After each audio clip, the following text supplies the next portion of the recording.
which is the roll call. And we need 10 members to be present in order to have a quorum. And I can start by saying that we are going to miss today Laura Ferrante and Alex Segura. Both commissioners had other obligations, and our vice chair, Valle, is going to have to leave at 10. And then he hopes to come back as soon as he can after a meeting, but he's got another commitment he's got to get to. So we'll go ahead and start with Commissioner Burchard. Present. Commissioner Cadena, I thought I saw you. Good morning. Commissioner Davis. I am here. Great. And Commissioner Dow. Is she here? Oh, I guess we're missing Commissioner Dow. Commissioner Donlevy, I see you're here. Thank you. Good morning. Good morning. And then Commissioner Ferrante, as I said, is missing. Commissioner Kalbikoff, I think I saw you. Yes. Good morning. And Commissioner Lapis. Good morning. Good morning. Commissioner Medrano. Good morning. I'm here. Good morning. And I know Commissioner again, Osagura is missing. Myself, that's 8. Commissioner Schneider, I think I saw you. Present. Great. And that's 9. So we've got quorum. And then Commissioner Sky. I'm here. Great, thank you. That's 10. Commissioner Toyota is 11. She's here. And Commissioner Valle is here. That's 12. And then Commissioner Ward, so that's 13. So we have established a quorum. Thank you very much. And we'll go on and move to agenda item number 2. And this is review and potential approval of the meeting notes from the last meeting. If anybody has any proposed changes, please let us know. And I should start by saying also that, and I see that Commissioner Dell has arrived, thank you, that we're going to have operate a little bit differently today because we've had a really hard time getting through our agendas. So in order to be fair to everyone who's submitted paperwork and proposals and done all that work, we're going to actually have a timekeeper today when it comes time to presenting the 2-person committee report outs and making sure everybody has equal time. If we cannot get through those items, we're going to have to move them to a later agenda, but at least they're started and we'll get some preliminary feedback. Thankfully, Commissioner Davis has offered to be the timekeeper. And I would also ask Commissioner Davis if you could help me with something else, and that is making sure that I am staying in order and catching everybody in the chat. There has been some concern that I've not been catching all the asterisks, and I want to make sure that we do not leave anybody behind or miss a comment. So if we could do those 2 things, I would greatly appreciate it. Thank you so much. I really do appreciate it. So we'll go ahead. If there are any comments or questions, I don't see any in the chat on the meeting minutes. So if there are no changes, we'll go ahead and I'll take a motion to approve the meeting notes. Move to approve. Is there a second? Second. Great, thank you. So we'll go ahead. All people, everyone's okay, thumbs up. Or say aye. Thank you. Great. And I don't see anything in the chat or hear any dissent. So we will go ahead and approve the meeting notes. Thank you very much. And that puts us ahead of schedule, which is fantastic. So now we'll go ahead and move on to agenda item 3, which is public comment review, items not on the agenda. So that this time any member of the public can address the committee or the commission on matters not listed on the agenda. So I'll ask CalRecycle staff, do we have any comments maybe in the last 24 hours or anything that has been submitted that we haven't seen? Yes, there are 3 public comments. One is related to the household hazardous waste policy proposal, so we can hold that until that time if you would like. And then the other 2 are very similar to each other, and I can read one or both if you would like, but they're almost the same words and both have been published. Okay, why don't you go ahead and just read one of the 2, and then we'll go back to the HHW item. Great. So this is from Ned Antel from UC Berkeley. The comment says, I am a PhD student whose research includes studying the presence of PFAS in recycled content in California. Is the Commission considering any new legislation to ensure that PFAS isn't introduced into the circular economy through recycling? My research indicates that this is likely a problem in our state. Possible ways to remedy this could be to expand the authority of CalRecycle and include recycled material in the PFAS regulatory action in DTSC's Safer Consumer Products Program, which currently only addresses PFAS in new products. The proposed legislation could also include technology development to remove and destroy PFAS as part of the recycling process, which could be applied to many other products or waste streams to keep these recalcitrant chemicals out of our bodies and the environment. PFAS has been identified as a major problem at both the state and federal level. The U.S. EPA just issued a revised PFAS action plan, and that is the end of the 150 words, but the entire comment and the other one are both published online. Thank you. And I would say thank you to Ned for the comment. So I will point you to our existing policies because I think we're all aligned on this. We've already adopted 2 policies that get to your comment. One is, and both have become basically law and passed. One is defining what is compostable, which does say in there that it cannot contain a PFAS. And the other one is defining what is recyclable and could have a chasing arrow. And that was addressed in SB 343 this last session. So we have been paying very close attention to PFAS, and we don't believe they should be part of the circular economy either. They're toxic, bioaccumulative, and cancer causing. So thank you for your comment. Why don't we go ahead real quickly, and it is on the agenda, so I think we should just hold, if it's related specific to the item on the HHW policy, we'll just hold that to that item. Is it specific to the policy? It does cover aerosols specifically as in the related policy. to policy. Yes. Yeah. So why don't we go ahead and hold on that, and please remind me to make sure we do read that into the record. Thank you very much. Okay, then there are no other comments. We'll go ahead and close item 3, and we'll move to the big item of the day, which is agenda item 4.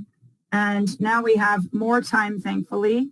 So we'll be able to extend to maybe 14 or 15 minutes per item. But obviously, the faster we get through them, some will take longer than others. And the ones that are first are the ones that we would, are updates to existing policies is the way I had ordered them in the commission folder, starting with 2 letters. One is the first one is the letter on labeling. So I would ask Commissioner Ward if you could please pull that up so we can make any changes live.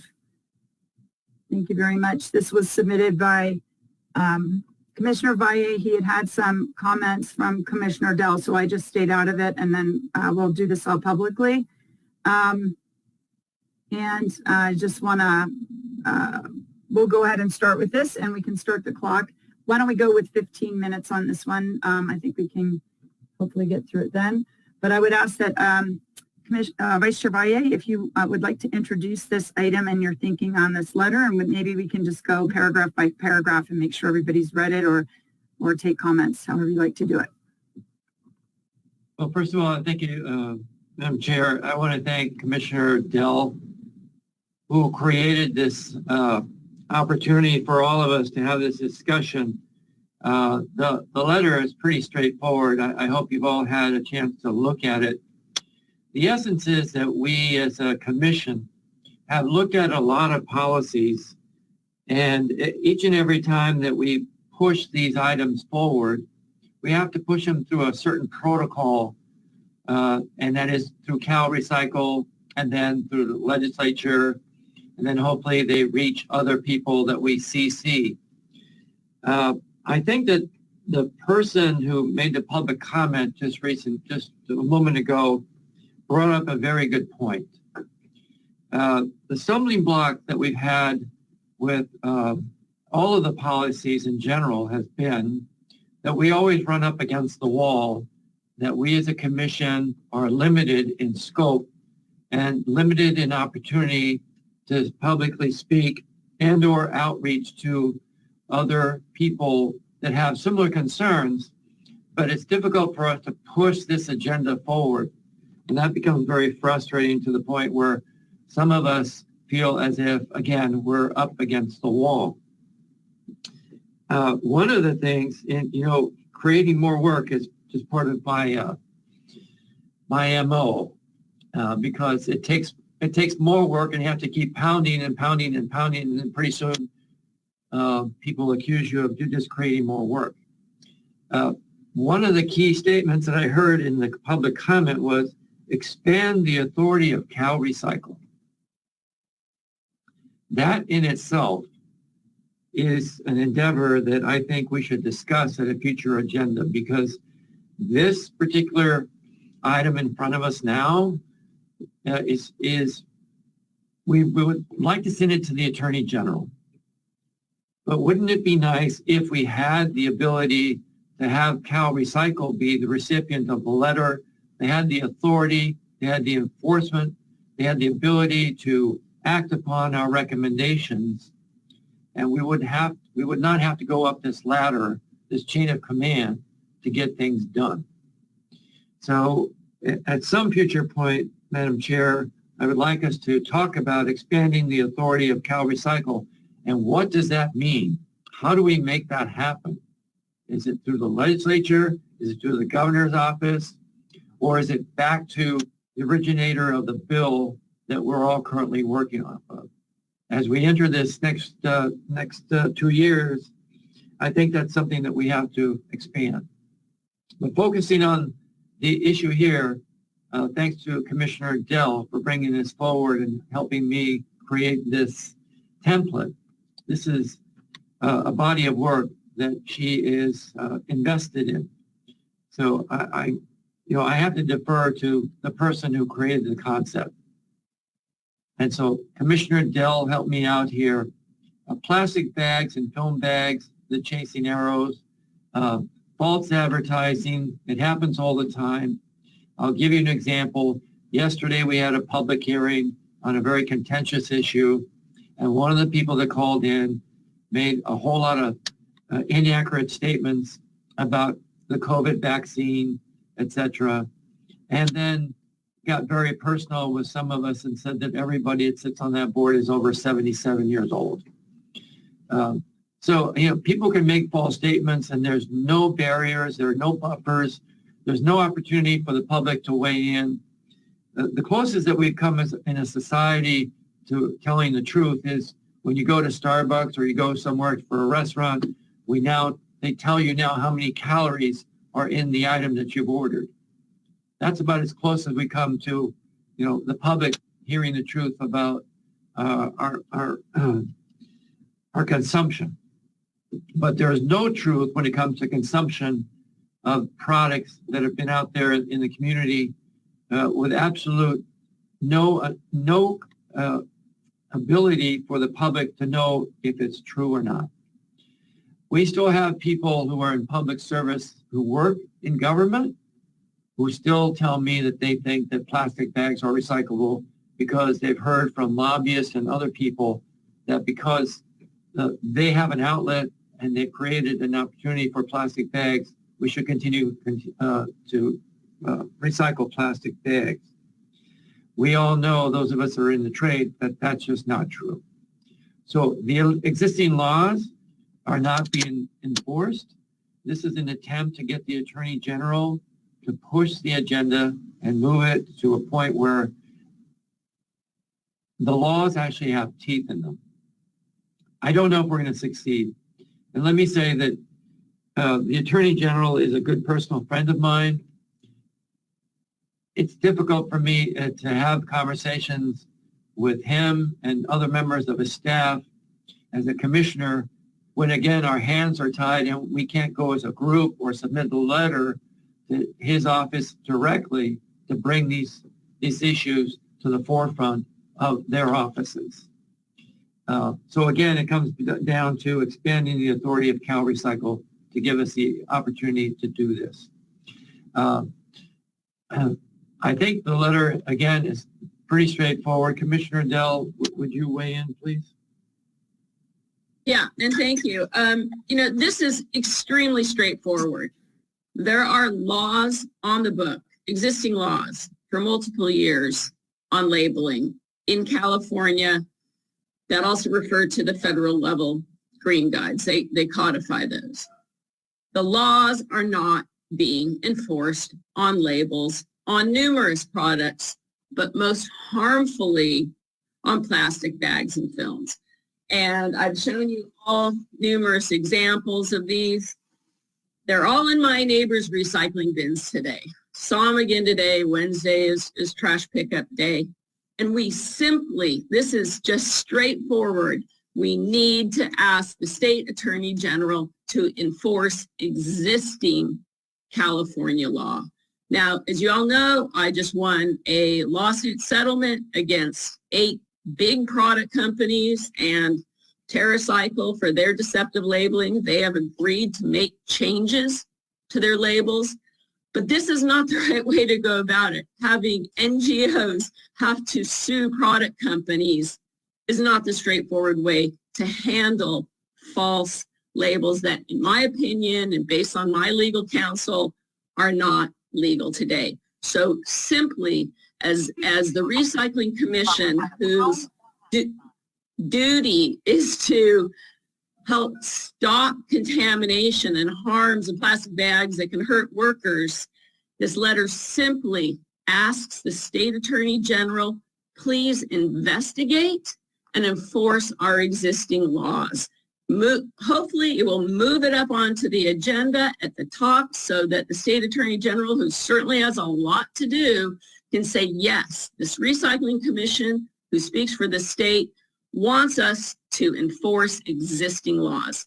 And it does beg the question, if we can't get them to enforce existing laws now, why are we passing new laws for the future? What will happen to SB 343 in the future? That's a whole nother topic. This is based on existing law.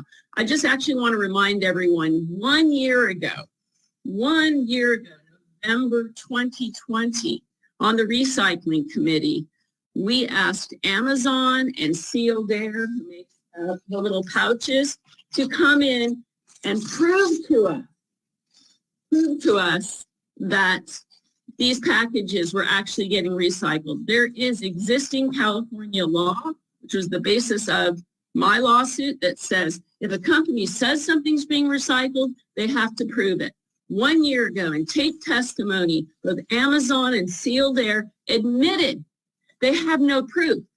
And we all know why. There are no take-back bins, and there is no market for all of this 3.4 billion pounds of flexible plastic waste that Californians are generating right now. There's no market for it. So there's no point there's a take-back bin. So I will summarize, which is the point of the letter is to ask the Attorney General to enforce the law. And we will give examples. The text of the letter is here. My intent is to line out all of my great collection collected in the last 2 years, not 10 years, but last 2 years of examples of plastic bags and films being distributed in California. Thank you. Okay, we're down to literally 5 minutes left in this item, so I want to encourage everybody to be brief and to the point regarding the content of the letter. Again, I have not weighed in on this, and I have my own thoughts too. So Commissioner Schneider, then Dunleavy, and then Davis, please. Thank you. Commissioners, would you be open to a modification of the letter that requires the Attorney General's office to create a portal for complaints? One of the hardest things that I have found as a local government representative is we don't have enough staff to keep an eye on everything. So creating better portals that the public can tell us what's going wrong and we can act on it is extremely helpful. A lot of those in my world are GPS systems of where there's a pothole, but it would be the same thing. It's like this brand, this market is selling this product, and that gives the Attorney General a place to go. Just a quick thought on that item. I don't know if the Attorney General has an Office of Consumer Protection. I know Alameda County does. Why don't we look and see if that office does have a department that has that title or something similar? Thank you. I appreciate that. I think it'll actually make what we're trying to do more effective. Yeah, thank you. Now I'll just chime in. Commissioner Snyder, I appreciate your suggestion. I support that as well. But for Commissioner Dell, Commissioner Valle, thank you for taking the leadership on this. I agree and support this, that we do need to get the Attorney General to investigate and enforce existing laws. Consumers are being misled with the recycling symbol, thinking that it's okay to buy this because they can recycle it when they really can't. I just think that if the cigarette companies started advertising the health benefits of smoking on cigarette packages, I think the Attorney General would get involved pretty quick, because that's existing law. They're not allowed to do that. It's not good advertising. So for the recycling symbol, the same could be said. It's misleading and it's causing harm to our systems, our collection systems, and our water systems. So I would appreciate this moving forward, and the Attorney General getting involved in preventing deceptive marketing and labeling. So thank you. Commissioner Davis? Yeah, two things. I think on the second paragraph, it talks about there's not a functioning store take-back system. I'd be more comfortable with language that there's not a comprehensive store take-back system. There was a system before, as you recall. So it's really, it's not the market value so much as the law changed, right? We had a system, the market value is no better then than it is now, but we did have a system. So I would want to just delete the reference to market value. That's not the reason we don't have a system. And then the example of the Aldi bag, I'm a little concerned because I went to our local Aldi and they have a bag that appears to comply. The labeling is totally different than the image that's shown there. And my concern is that we're going to give an example of something that's already been corrected, which kind of diminishes the impact if somebody outside or somebody in the AG's office takes a look at it. And the first thing I see is that no, Aldi's in compliance. And so I'm a little concerned about using an example that we haven't verified, but I'll leave that up to the people signing the letter.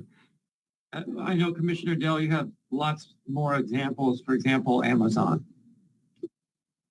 Right. And so, yeah, I put in a reference there that was picked up in Laguna Hills in a month ago. Different store stocks have different things. You go to different stores, you go to different McDonald's, they're all using different things. And so the examples that I've given were in 2021. Do I have a receipt for every single one? No, I do not. It would be a lot of work to go back and redo that and go back to the store or take a picture on that day. But what I can tell the committee is that I have a careful collection system, and these were all in 20 and 21. Thank you. We're almost out of time. Commissioner Lapis? Couple quick comments. First of all, I support the idea and I support the letter. I was also a little put off by the word functioning. And I actually wasn't totally sure why, but it didn't seem accurate. I like John's correction. It's also used in the bullet points underneath the images. Again, because I just want to be accurate. There is a take-back system for bags that is functioning. It's just not comprehensive. There's one in my Target, and I've been to some of the facilities where they take those bags and recycle them. It's just that it's all at such a small scale and doesn't happen nearly enough. So it's deceptive, but I don't want to get hung up on us saying that there is no system. But other than that, I think this is great, and thank you, Jan, for putting work into it. Lapis, I'm just wondering, would it be appropriate to say that it's instead of comprehensive, it's inconvenience and it's inadequate? No, comprehensive is a good word. I'll agree with that. I mean, there were supposed to be 52 store take-back bins according to the ACC's map, and we did a comprehensive survey before COVID. There's only 16, and so there's not a comprehensive system. And then there's actually no proof I've seen that they actually do get taken back. What I have shown is a lot of contamination in the bins. So I'll agree to the word comprehensive because the law is based on 60% access. And so there's no chance. There's 16 bins for 1.6 million people, and they're all filled with contamination. Also, there's just, eight large Walmarts that sell hundreds of products with store Okay, that's fine. We're at time. Bins. So comprehensive is good. I'll agree with Fine. comprehensive. Okay, comprehensive. So we're at time for this already, and correct, Commissioner Davis, Yeah, we're past time. Yeah. So here's my suggestion. We're sending a letter as a commission that's advisory, really to Cal, and we don't have legal advice. So we're kind of guessing that it's, all of government. We certainly have done it to the legislature and so forth.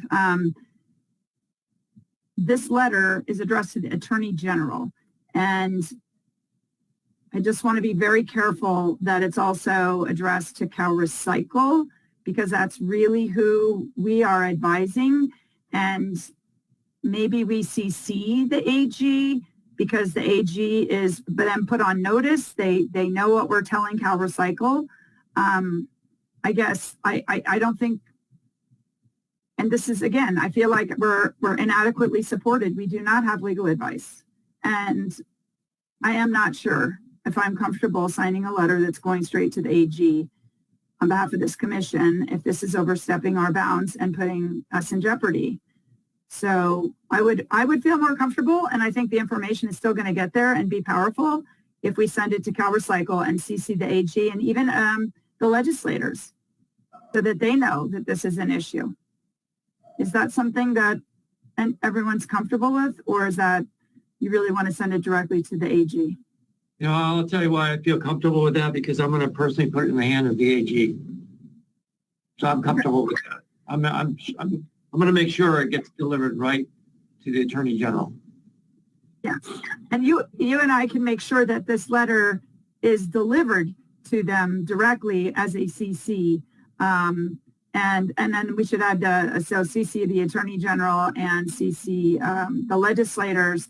And I would say that if the commission's okay, let Vice Chair Valle and I tidy this up with that change, just a little bit, minor tweaks, and what your feedback was today. And then we'll go ahead and send it and CC you and post it on the commission's webpage, if that's all right. I trust us with very minor edits that we might need to make based on that change. Would you like me to make the longer list of examples? I've got them all. I just have to compile it. So, and then everyone could review it one more time on the next meeting. Well, that's true. That would be great too. Yeah, really I can get the list posted before the next meeting, and it'll be and in that way we'll have a summary table, and it's not going to be the 10,000 products, but it'll be representative. We got to go. We got to move on then. Thank you so much. So I'll let Commissioner Dell and Vice Chair Valle work on this again, and then I'll just keep my comments out of it until we get into the public sphere and let you two be the two-person committee working on it. And thank you so much. This is so important to our work. Okay, so we're going to go ahead and move on to the next letter, which is addressed to Governor Newsom on the bottle bill. And I believe it was Commissioners Dunleavy and Davis, or Commissioners Dunleavy and Ward. So would you like to go ahead, and then we'll start the clock? Oh, and I'm sorry. It looks like there's a public comment from the last, it says the beverage container fund. So this is about this letter, I assume. It was a comment that said item not on the agenda, but is related to the bottle bill that just came in. Okay. Would you like me to? Yeah, because it sounds like it is related to this item, actually. So why don't you go ahead real quickly? So the comment is from Susan Collins at the Container Recycling Institute, and it's CalRecycle has a history of inaccurately reporting the fund balance in the beverage container fund. This year, the amount reported in the semi-annual report is $135 million less than the amount reported to the State Controller's Office for FY 20/21. We recommend that CalRecycle reissue their semi-annual report with corrected numbers, and that the commission review the history of inaccurate reporting. Thank you. So who would like to speak to this item? Commissioner Dunleavy, board?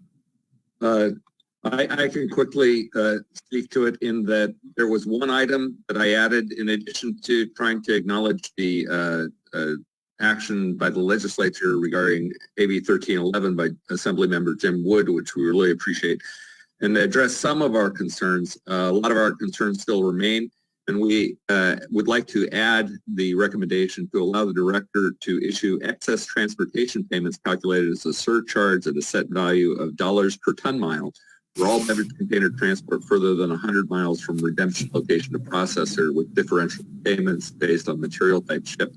The idea there is that for rural areas, our costs are continuing to go up, and our abilities to keep our recycling centers open continues to be a challenge. This is a way of addressing those outlying areas and getting them a small additional payment to help balance this. Commissioner Valle, you have anything to add on this? Yeah, just one thing. We've gone around this merry-go-round too many times. Recently, I had a call from the GM at the Modesto plant where Gallo controls all the glass pretty much coming into the CRB system. And in that call, it was made clear to me that they're building and expanding that plant to a point where they need more throughput and more glass. And through the back door, he said, we need every bit of glass we can get. That includes wine bottles and liquor bottles, because we have the capacity, we can do it. On the other hand, through the other door, he said, but I can't say that publicly.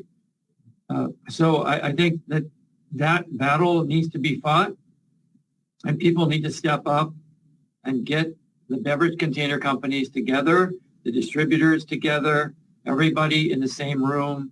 There's been a reluctance to have everybody and convene all of these people together. Maybe that's our charge. Maybe that's something we can do.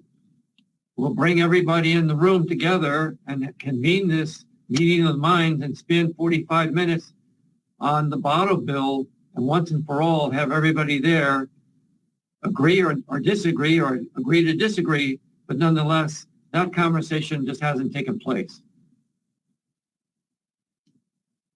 Well, are you recommending that we schedule a meeting like that? Because we certainly could. Yeah, we were headed in that direction before COVID with one of our legislators, but we got sidetracked because of COVID.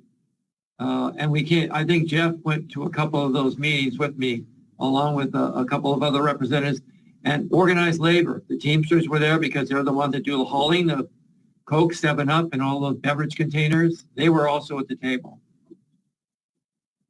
I can share that I've talked to several legislators who were on our study trip to Canada this year about having a joint hearing really about now to discuss the issues with the bottle bill and trying to do exactly that. And so I was actually going to follow up with them this week to see if that was in process, because I totally agree. It's not working. These little bites around the edges and not everybody being in the same room and having to hash it out and knowing that somebody with authority is going to make this get resolved once and for all. So we could certainly do that if the commission is open to it. And then I guess the question would be, when would we do that? Commissioner Dunleavy, I see you've got your hand up. Yes, thank you. I want to thank everybody for the letter that we issued last year, very similar to this one. There was some response to it. Towards the end of the session, Senator Wachowski introduced a budget trailer bill that would have covered several of these items. Assembly Bill 1311 covered one of the items, and I think Assembly Bill 1454 is addressing or potentially addressing some of these. So we have two active pieces of legislation with Senate Bill 38 and Assembly Bill 1454. Those will be heard next session. that I think are addressing items that are in this letter. With the trailer bill that was introduced by Senator Wieckowski that would have put money into the system immediately to help open up redemption centers, that was rejected by the Assembly, I believe, and they sent a clear message. They don't want short-term changes. They want long-term fixes. So that's why the trailer bill did not move forward. With the commission, we sent the letter out last year. I don't think we need to send another letter out this year since there's two pieces of active legislation that are out there. I support what Commissioner Valle is saying. We do need to get everybody in the room. But I think the first step, and maybe the first big task we can take as a commission, is a letter to Cal Recycle, Director Wagner, Secretary Blumenfeld, and the governor's office. The first message we need to hear is what they want to do with the bottle bill. Do they want to keep it under Cal Recycle? Do they want to do surgical fixes? Do they want to do major reform? Or do they want to turn it over to a third-party system operator?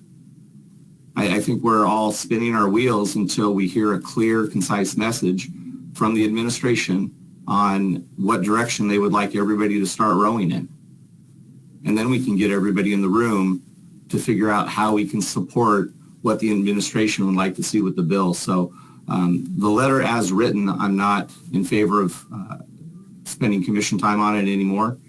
We need to hear from the administration what they want to do. Because as Commissioner Valle pointed out, there's a lot of people that want to fix the program, but there's not a lot of people that are putting things in writing.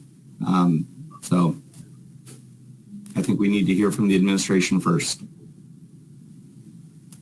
Okay.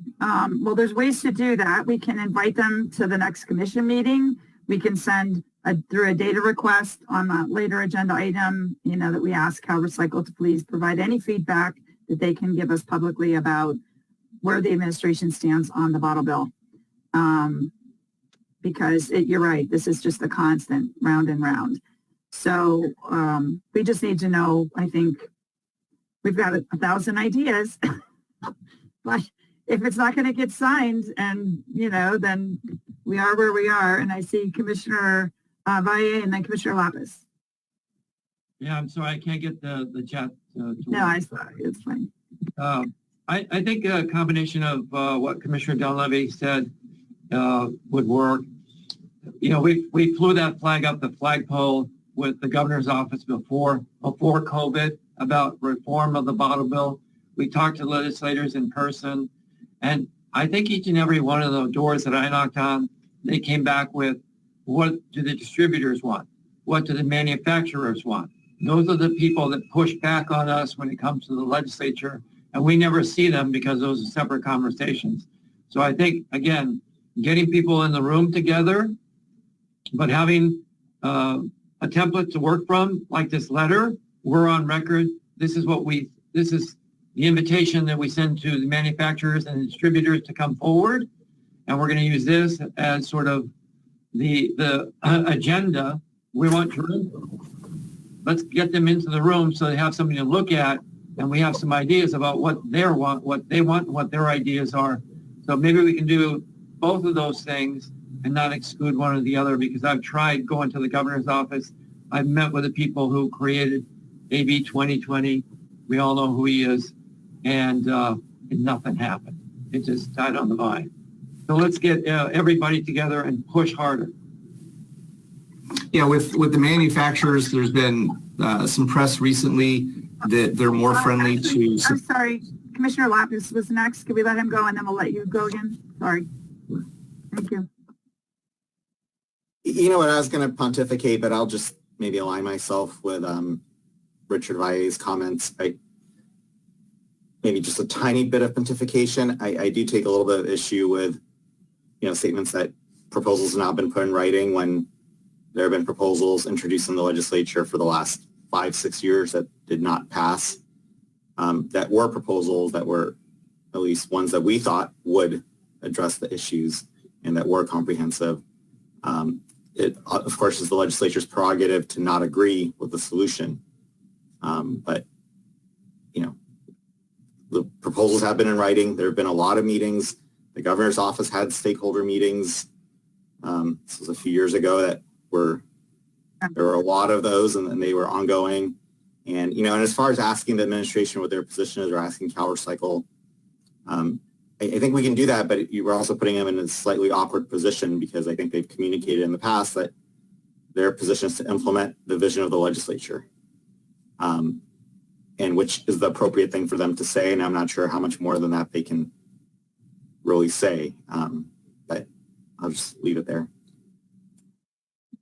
And then, Commissioner Donovan, did you want to finish up with anything? Because we've got to move on to the next item. I believe, Commissioner Davis, we're almost at time, correct? Yes. Yeah. Yeah, Okay. Commissioner Lapis, point well taken. With the items that have been introduced in the past, some of them would have had some benefit, but I think more long-term solutions need to be presented by key stakeholders. There's been recent press with can manufacturers, APR, glass packaging. They're more friendly to bottle bill solutions to generate the clean material that they desire, not only in California, but nationally. The current redemption program, we're under 60% redemption. The amount of material that we're losing just from the CRV program is staggering. 300 million pounds of aluminum every year, 1 billion pounds of glass. Strategic and Gallo, they want more glass, but they just can't get the clean glass. So we need to find these solutions, but hopefully a longer term solution that will fix not just the redemption program, but also supplying clean material for all the other manufacturers that are looking for clean recyclables. I'm going to need your help in keeping us to time so that everybody gets their time on their item too. So I'm sorry, but it sounds like we are at the same place we've been for a while, which is we know kind of what needs to be done, but we don't have the power to do it. It's got to be the legislature and the administration really calling everybody together and deciding that something's going to happen. Let's get it figured out. And we can send letters. I'm not sure I understand Commissioner Lapis completely. That is exactly right. And I'm not sure how much we saber rattle it's going to do anything.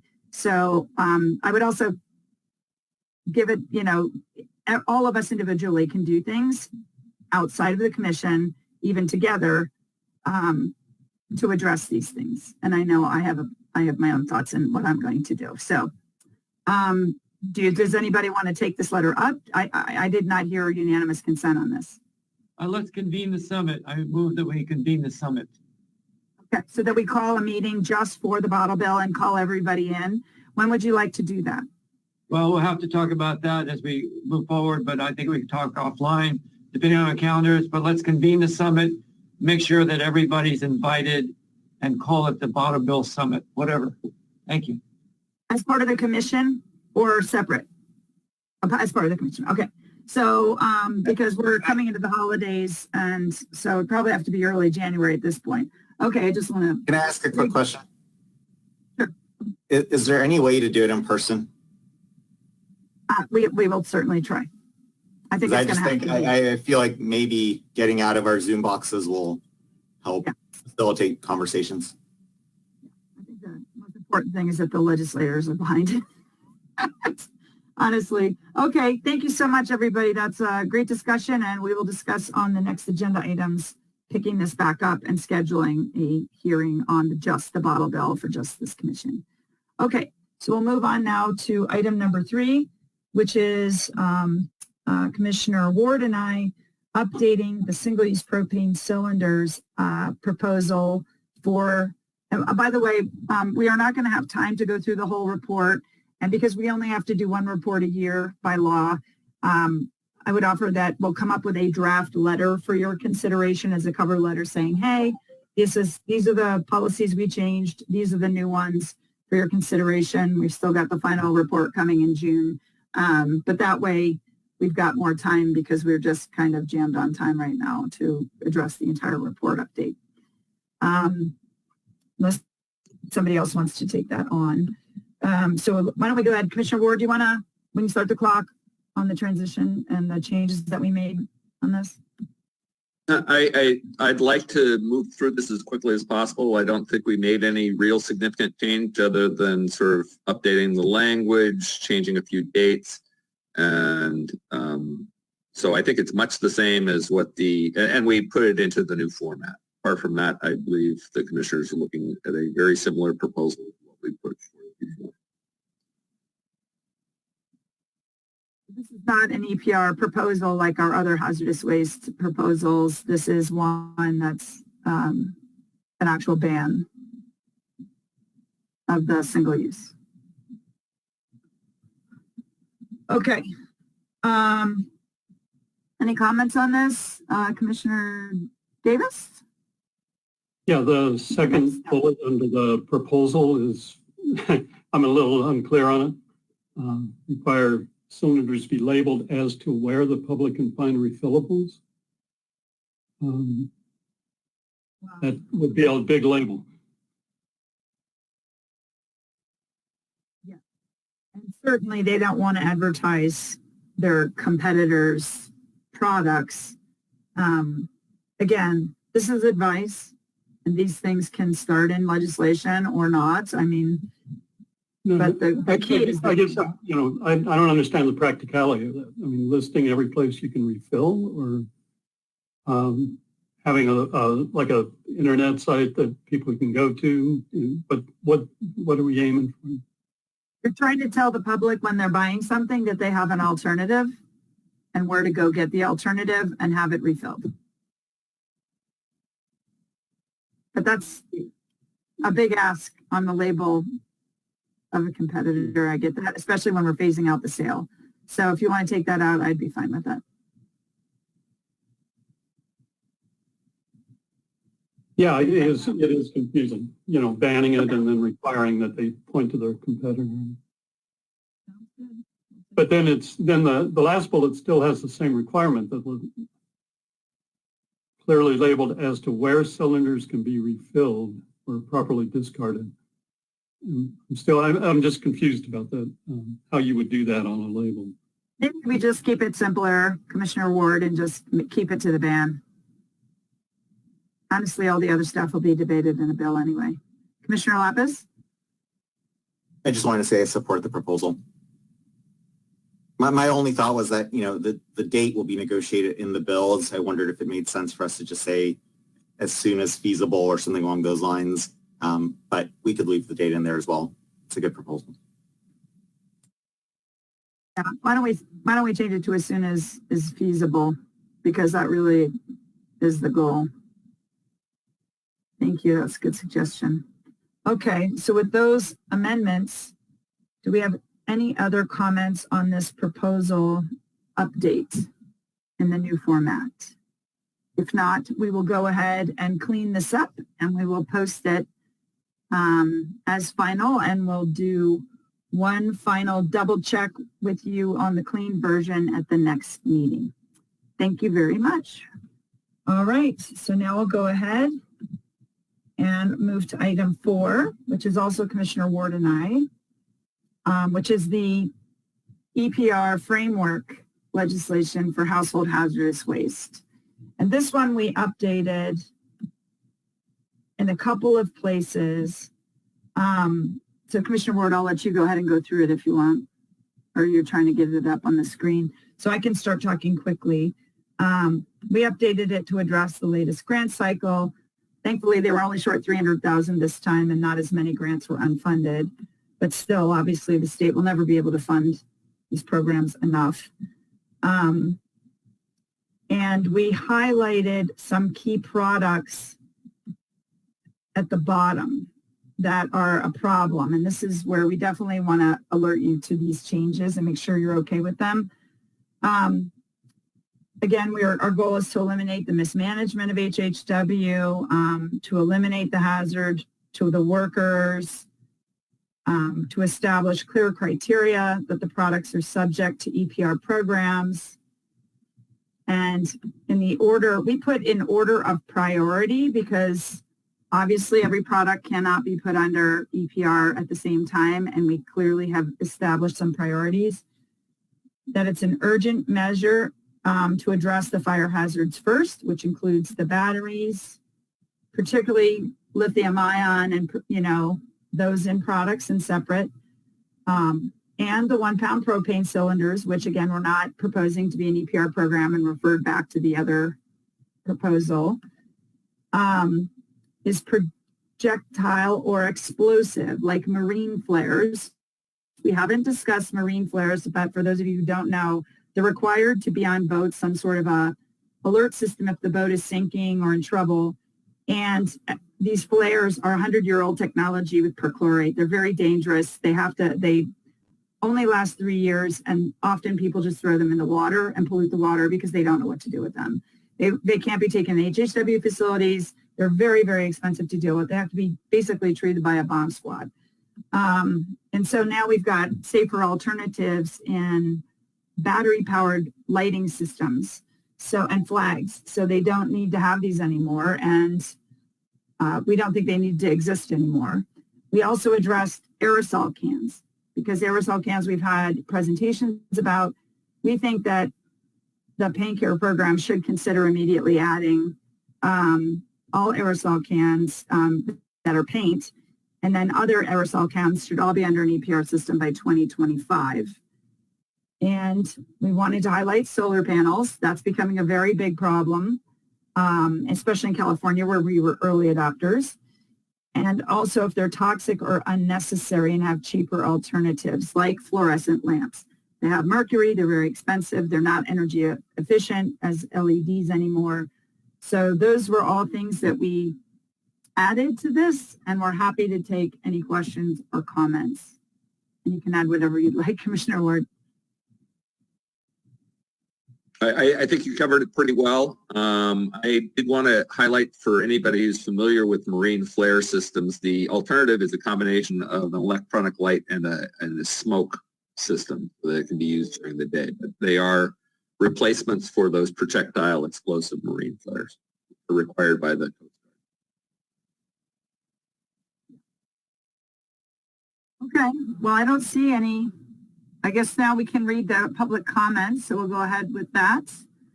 Laura, you want to read the public comment, please? Yep.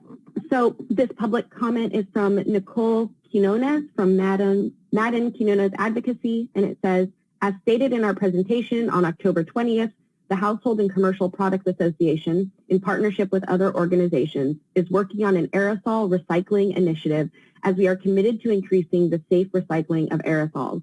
We believe the most effective way to recover aerosols made from steel and aluminum, which have value as scrap metal, is through curbside collection. We look forward to collaborating with the waste industry to increase safety for their staff and minimize liabilities of aerosols in the recycling stream. Yep. Thank you. We've heard that. Hasn't happened yet as far as enough that we've solved the problem. So we look forward as quickly as possible to addressing those issues. And then John Davis, I think you had your hand up. Yeah, just two comments or two things. Right up at the top in the background, the second paragraph references the CIWMB's framework. Could you link to that if it's still useful? I'm not even. I think they still have it. Help guide me. Yeah, I at the top. can give you the link. Okay, link to that, and then yeah, that sentence right there. Just add a link, and then my second comment is way further down. Try to find it. There we go. It looks like it's on page 4. It's about the lithium-ion batteries. Here? Hang on.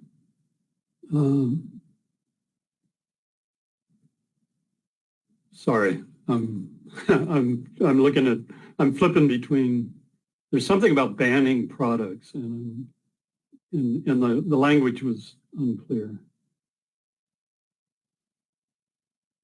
Hang on. Shoot. I have to jump back and forth between screens here. Okay, it's under the proposal, Ted.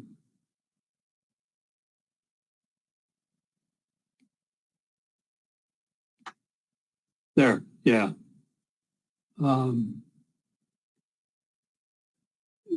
Yeah, that first sentence, batteries and single-use products, it says batteries and single-use products containing batteries, such as vaping products, be banned.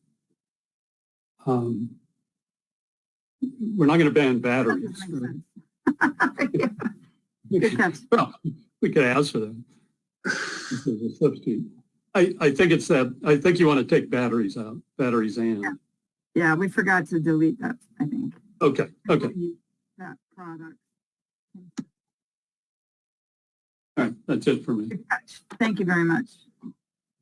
All right, are there any other comments on this proposal? Otherwise, we will just accept all these changes and then bring it back for the final reading at the next meeting. Hearing no other comments, not seeing anything in the chat, I think we'll go ahead and do that. Thank you again, Commissioner Ward, and yay team. So we got through another one. Okay, so that was 4. So now we'll go to item 5, which is the right to repair. This proposal update on what we had from last time, and Commissioners Davis and Ward. So whoever would like to take it away, and we can start the clock. Commissioner Davis? Yes. You want me to introduce it? Yeah, so this is update because we did include language from in at least 2 or 3 different places last year. I think we had 3 different policies that related to right to repair. So we've combined them all, and then in the introduction reference the work done by the Federal Trade Commission in looking at different arguments made by manufacturers about protecting intellectual property and voiding warranties for work. So the Federal Trade Commission has offered to work with state agencies or states who want to pursue the right to repair. The hang-ups have always been these claims from the manufacturers, and FTC feels that most of them are not valid. When we discussed this at the last meeting, I think it was Commissioner Lapis who raised the point about how the California legislature would work with the Federal Trade Commission. So we did make one change to the recommendation. Yeah, if you want to, it goes down below the page break. So I don't know if that's sufficient for what Commissioner Lapis brought up, but then we tried to address another issue about having verification. I'm sorry, about state procurement. So the language in the state procurement, we tried to tighten that language, kind of mirroring some of what is in the FTC recommendations. We looked at, there were comments made about what kind of labeling might be required. We had given examples of a couple systems. One is a third-party system like iFixit. The other is a French approach where manufacturers put their own scores on their devices and then kind of leave it up to public comment or public acceptance. So we modified the third one to say if numeric scales are used, they should be subject to third-party verification rather than just have a straight out one or the other. So it's kind of a blending of the 2 approaches.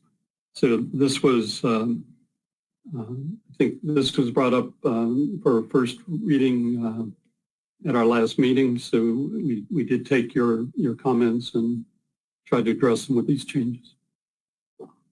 Thank you. And I think Commissioner Kapelkoff is going to have to jump off at 10, and he had a comment, so maybe we should let him go quickly.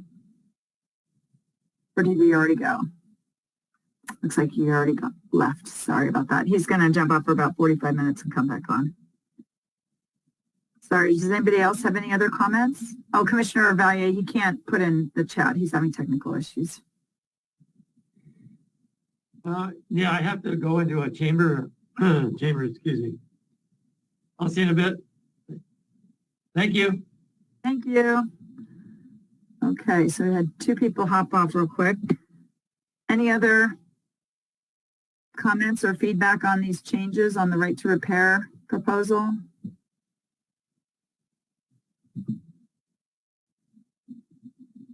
Because if not, then we'll just go ahead and accept the changes and then we'll do second reading at the next meeting. Is there any public comment on this item? There's no public comment. Okay. Just, I mean, we did have a first reading at the last meeting, and then we brought the changes today. But yeah, I mean, we could just, I guess, adopt it. But this is the final. It's not moving now. So really, this is the first reading of the final version, and we'll have the second reading of the final version. It should only take a second. Everyone, please put on mute if you're not speaking, please. Thank you. Okay, so that's what we'll do. Thank you very much. Great to see he's getting updated. Okay, so these are the easy ones. So this is good that we're going through them rather quickly. So the next one was item 6, fiber products on recycled content requirements. This was Commissioner Medrano. We had approved this. It was in a bill. It didn't pass last year. Canadian government was not happy that we were telling people that we shouldn't be buying products that are virgin, from virgin boreal forest in Canada. So they got upset and made their voice heard. So it didn't move. So I'll turn it over to Commissioner Medrano. Yeah, this is just a quick clarification is that the bill that was offered to the legislature was for the state to purchase the paper that did not come from that source in the Canadian boreal forest. This is actually a more overarching recommendation to include all paper, not just the paper that's bought, that's purchased by the state, but that is sold in California, and it has an escalating amount of how much recycled content it will require in its products. Correction is not all paper. It's obviously per the name of the recommendation here. It's for personal care products, which again is single use and it just gets used and go in the trash. So it's important for us to be able to produce this material and these products out of a high recycled content. We per the last version of this recommendation, we did consult again with the NRDC, who was very helpful on adding a lot of this information and updating some of this information from the previous, which is some slight corrections, but for the most part, it's somewhat of the same of the policy that we proposed last time. So open to discussion, open to questions, and hopefully we could get your support. Just to make sure I understand. So this is actually more expansive than the last proposal, even though the last proposal was not signed. In reference to the piece of legislation that was offered, which was only really requiring what the state was purchasing for the type of paper, this is more of just everything that's being sold in California as far as personal care fiber products.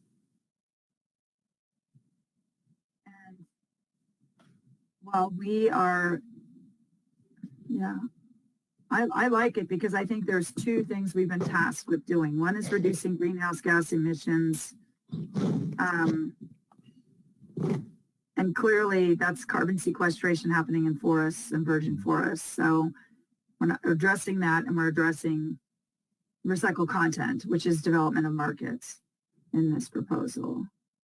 So the issue is what is the palette of the legislature, but we just have to give our advice and they will do what they do. So are there any other comments on this? I will support it. Are there We got any a other comment comments? from Commissioner Davis.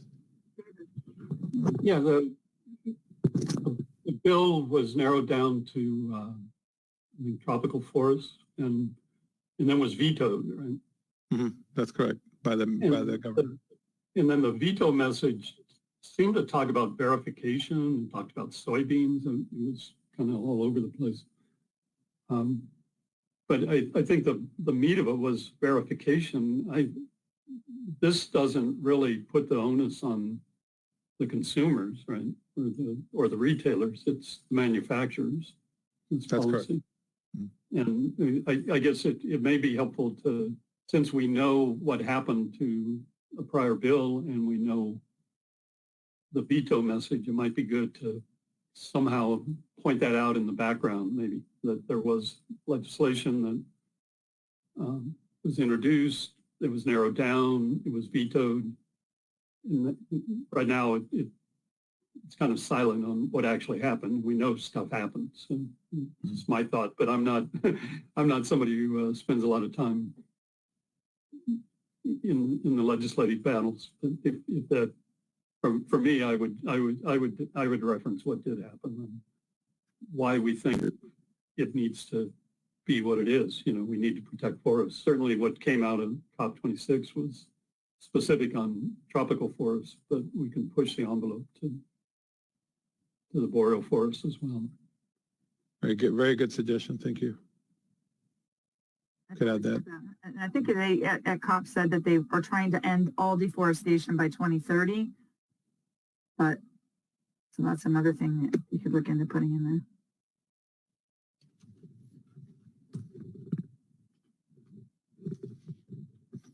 Okay, well, seeing no other comments, I would support this. Is there anybody who doesn't support it or has any other changes? And knowing we are missing a couple of commissioners, so I would say let's just move this on to the next meeting as then the final reading as well. But if commissioners come back today and have any thoughts on this, we can certainly bring it back up because I know we just lost a couple at 10 o'clock. Thank you again, Commissioner Medrano, for your work on this. Thank you. Okay, so now we'll move on to agenda item number 7. This is a new policy, and this I'm sure will take some time to discuss. So, and we're running ahead of time, thankfully, so we're at 10:08. This is about thermoforms, which we all heard about a lot last year. The recycling committee took it up. It's, we had the bill 478 that had recycled content requirements, but then the question was, could they get enough material because the bottle bill formula is driving some of these thermoforms to stay in bales that will not get recycled. So we just wanted to get this back on the radar and see if this commission can agree on a strategy because it's going to probably come back this year. If we can agree, I think that will be very helpful to the authors of those bills, of the bill. So I just, we'll start with that and I'll turn it over to Commissioner Davis to run through this. Yeah, I think kind of what we've done here is raise a couple of issues outside of thermoform minimum content. One is the fact that PET bottles, or all plastic beverage containers, but specifically PET bottles, have to begin utilizing minimum content in what, a month and a half, and an increasing amount up to 50% by 2030. But PET thermoforms are contaminant in PET bottle bales. So you can't make a bottle out of a thermoform. It can go the other way. But so there's a compelling reason to get the thermoforms out of the PET bales. The other issue that's raised in here is the individual commingled rate surveys that CalRecycle used to do that might address, at least encourage the the removal of thermoforms or incentivize that by paying a higher rate to cleaner bales. But CalRecycle discontinued individual commingle rate surveys in 2012, and they have not reinstituted them. So there was a one-time appropriation from the beverage container recycling fund for quality incentive payments to curbside programs that produce cleaner PET containers or PET bales. But that's a one-time. We don't know whether that's going to continue or not. So it's the option, of course, might be the return to the individual commingle bales. So we've got kind of a 5-part proposal. Either CalRecycle should resume the individual commingle rate surveys for MRFs that are separating thermoforms, or establish a specific bottle bale commingled rate. So you'd be one or the other, and the bottle bale would have to be cleaner if they don't want to resume individual commingled rate surveys. The thermoform incentive payment should be continued until CalRecycle's established those rates for bottle bales or individual commingle rates. Then for the thermoform manufacturers, need to produce a scrap value that's sufficient to incentivize the separation. It should be at least equal to the quality incentive payments, which I believe is somewhere potentially in the neighborhood of about $180 a ton. And then if optical or other mechanical sorting is desired, thermoform manufacturers need to financially support system upgrades. Typically, there are prices for optically sorted thermoforms that are higher than manually sorted thermoforms. And then finally, there should be recycled content requirements set for PET thermoforms, which was the basis for the legislation last year. So that's the comment from Commissioner Schneider. Thank you for letting you finish your thoughts on the proposal. Thank you, Commissioner Davis. Curious.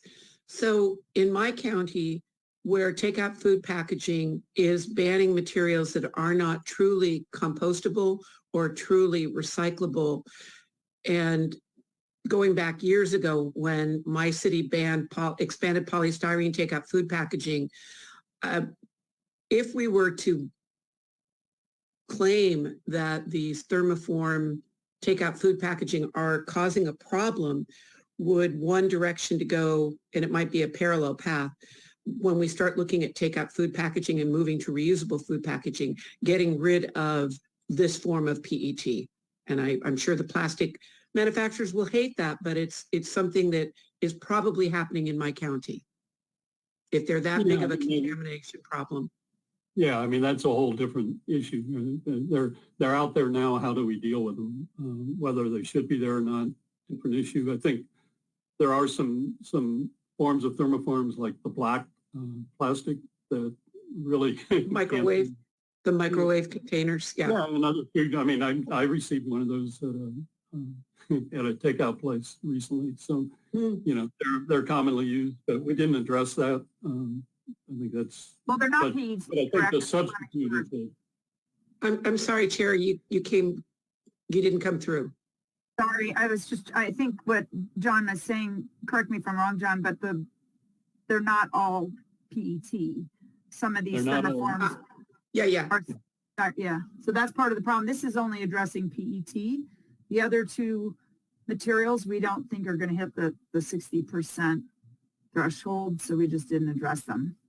Yeah, and the reusable, I mean the reusable is a different topic, right? We're just trying to deal with what's there. I think they may well go away in some communities and be replaced by reusables. I think you're still going to see them at, they use a lot for produce packaging and retail stores, not so much. So they're going to be around even if you ban any plastic products. Just to let you know that the packaging that supermarkets, since many of them have gone to take out salads, take out sushi, they're part of the new San Mateo County law. So we'll see how Yeah. it plays out. Yeah, you're still going to see it for produce. I think that's, strawberries.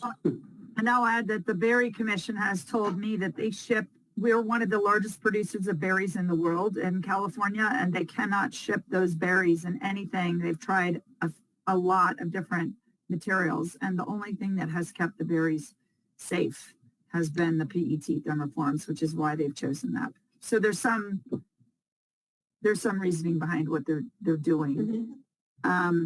Okay, so I think we have Commissioner Toyota and then Commissioner Dunleavy, please.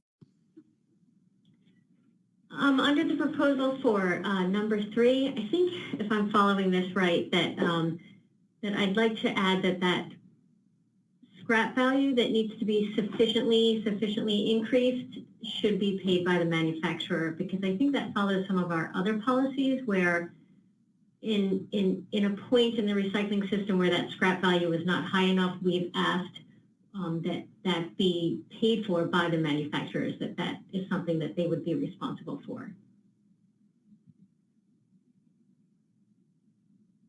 Yeah, I mean, the end user is going to pay. So,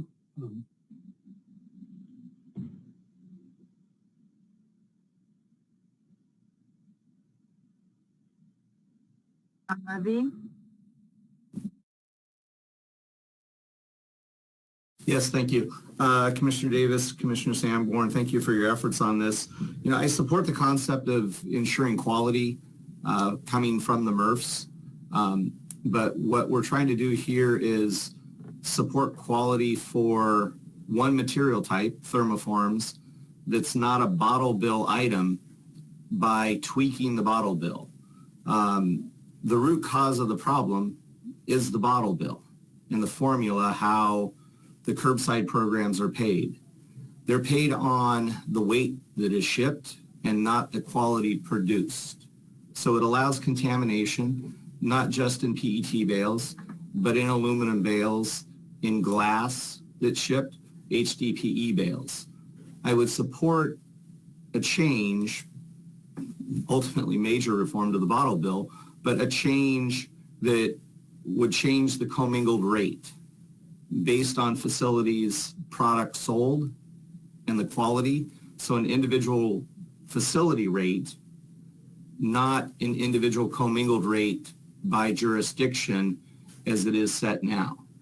So every facility should have a quality rate determined how much CRV is actually in that material, whether it's PET, aluminum, glass, or HDPE, anything that's paid CRV.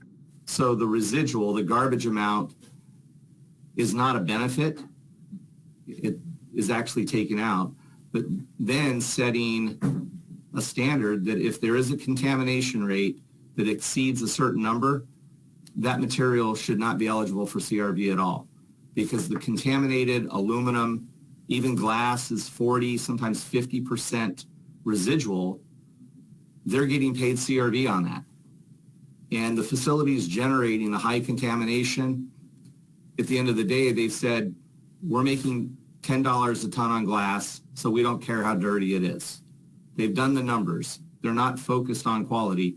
They just want to move it through to the next spot. So I appreciate the efforts on this. I don't think it should be focused on thermoforms and PET.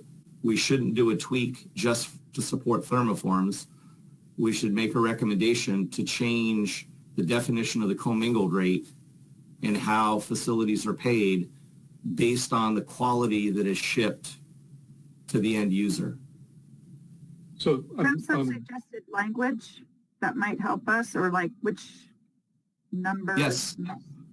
Yes, I provided that to you and Assemblymember Ting's office back in May when we had the discussion on, I think it was 793. So, well, it would be helpful for this proposal if you gave us like what exact words you want where, to make sure we're not interpreting. Yeah, the first one would be changing the definition of commingled rate to be based on the product shipped. Right now, the commingled rate is based on the material received at the facility. So when a curbside truck shows up, CalRecycle staff, they go and pull all the glass bottles out that they can find, and they determine that 40% are CRV. Then that mix of material goes through the sorting system. Some sorting systems are very good, others are not. So if it goes through a system that is not very efficient, it could end up that that glass is 30 or 40% contaminated with caps. No, I grass, understand the concept. I guess I'm just trying to help John and Ted type Yeah. the words that you want. And I mean, I'm hearing two things. One, yeah, we do bring up the individual commingle rate because it's there. I think this is a bigger issue. This is not just PET. This is not, this would not Yeah. just be a thermoform bale. This is kind of what we talked about earlier on the comprehensive issue. So you know, we tried to hone in on thermoforms because it was subject to legislation last year, likely to come back again. So I'm not sure if it belongs in here so much as the earlier one, but if there's, you know, if we want to take thermoforms as a test case to change the system, then, you know, we could add that as a bullet there. So does that make sense, Jeff? I get this It concept that does, but it needs to be changed for all commodity types, not Yeah, just all- for PET to benefit thermoforms. No, Because I think, well, we're trying to get thermoforms a system and recycled content, and we're not going to get recycled content language until they can figure out how they're going to get them. So the bottle bill does come into play, but you're right. I mean, like, the bales should be clean no matter what the contaminants. So the advice maybe should be bigger and broader and not just focus. I see what he's saying, and it makes Well, sense. the individual commingle rate is jurisdiction specific. I think just saying that it should be MRF specific. Correct. I have no, I would agree with that, but again, it's what we have, as opposed to a more comprehensive change. And so.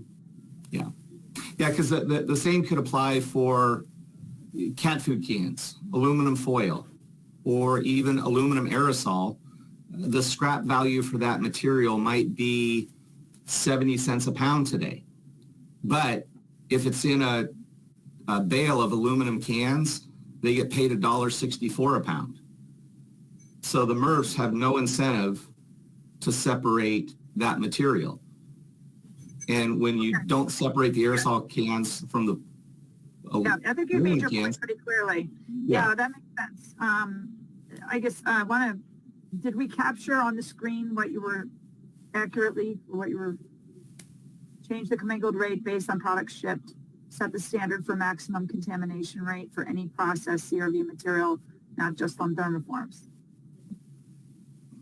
yeah, and I can send you the definition from the bottle bill of the commingled rate, and I think the change could be pretty simple because it's changing the definition of the commingled rate. Okay. I think Commissioner Dell has a comment. I want to make sure we get to Yeah, it. we're past 15. So. Yeah, we've got to move on. So let's just do Commissioner Dell real quick, and then we'll probably have to bring this back. Yeah, I agree. I support Commissioner Dunleavy because so much of this is still getting exported. And when there's contamination in it, it ends up in a poor country and it ends up on the side of the road. So if we're going to make bales, they have to be clean. I was astounded to learn what the contamination is allowed in PET bottle bales. And again, it ends up in Ecuador in a jungle because they're pulling out the PET bottle bales when we send it there. So it's absolutely critical we fix this commingled rate to be a very low contamination rate. That's an excellent point. I would like to add something to that language as far as a reason for this proposal that gets to that issue, that part of the reason for making sure these bales are clean is they're not just staying in the United States, they're going to other countries. And if they have very high contamination rates, it's very well not just be adding to the environmental injustices around the world. Commissioner Lapis? Yeah, I was just thinking, you know, we supported this proposal in the legislature, as did I think several of the other folks who are on the line now, but there are other commissioners who are not on the line who oppose the proposal. And I'm just wondering how we get to consensus since we've had consensus on all other recommendations. Working at it until we get it. And so this is just another stab, and I think we're getting better and closer every time. So I guess specifically, I'm sorry, I guess specifically the folks who are not on the call today. No, I get it. But we can't do anything except keep going and keep bringing it back until all commissioners have seen it and are okay with it. So with these changes, we'll just have to take their feedback, and we can, you know, that's the problem when we have commissioners missing and we're required to have consensus. It's very difficult. Okay, well, are there any other thoughts on this? Because again, what we can do is take these, make some edits based on your comments, and then bring it back again at the next meeting and try to get, because really if we can't get it tight next meeting, then we won't have time for a second, you know, reading in time to get it in the December letter. Okay, well, thank you very much for the feedback. Always, you know, this group is very smart, and we always come up with new ideas and making things better. So we're going to move on now, I believe, of course, my computer shut down, to item number 8. And that was the new policy on composting GHG emission reductions by Commissioners Davis and Cadena. So you can go ahead and start your 14 minutes. Yeah, so we did hear this at the last meeting.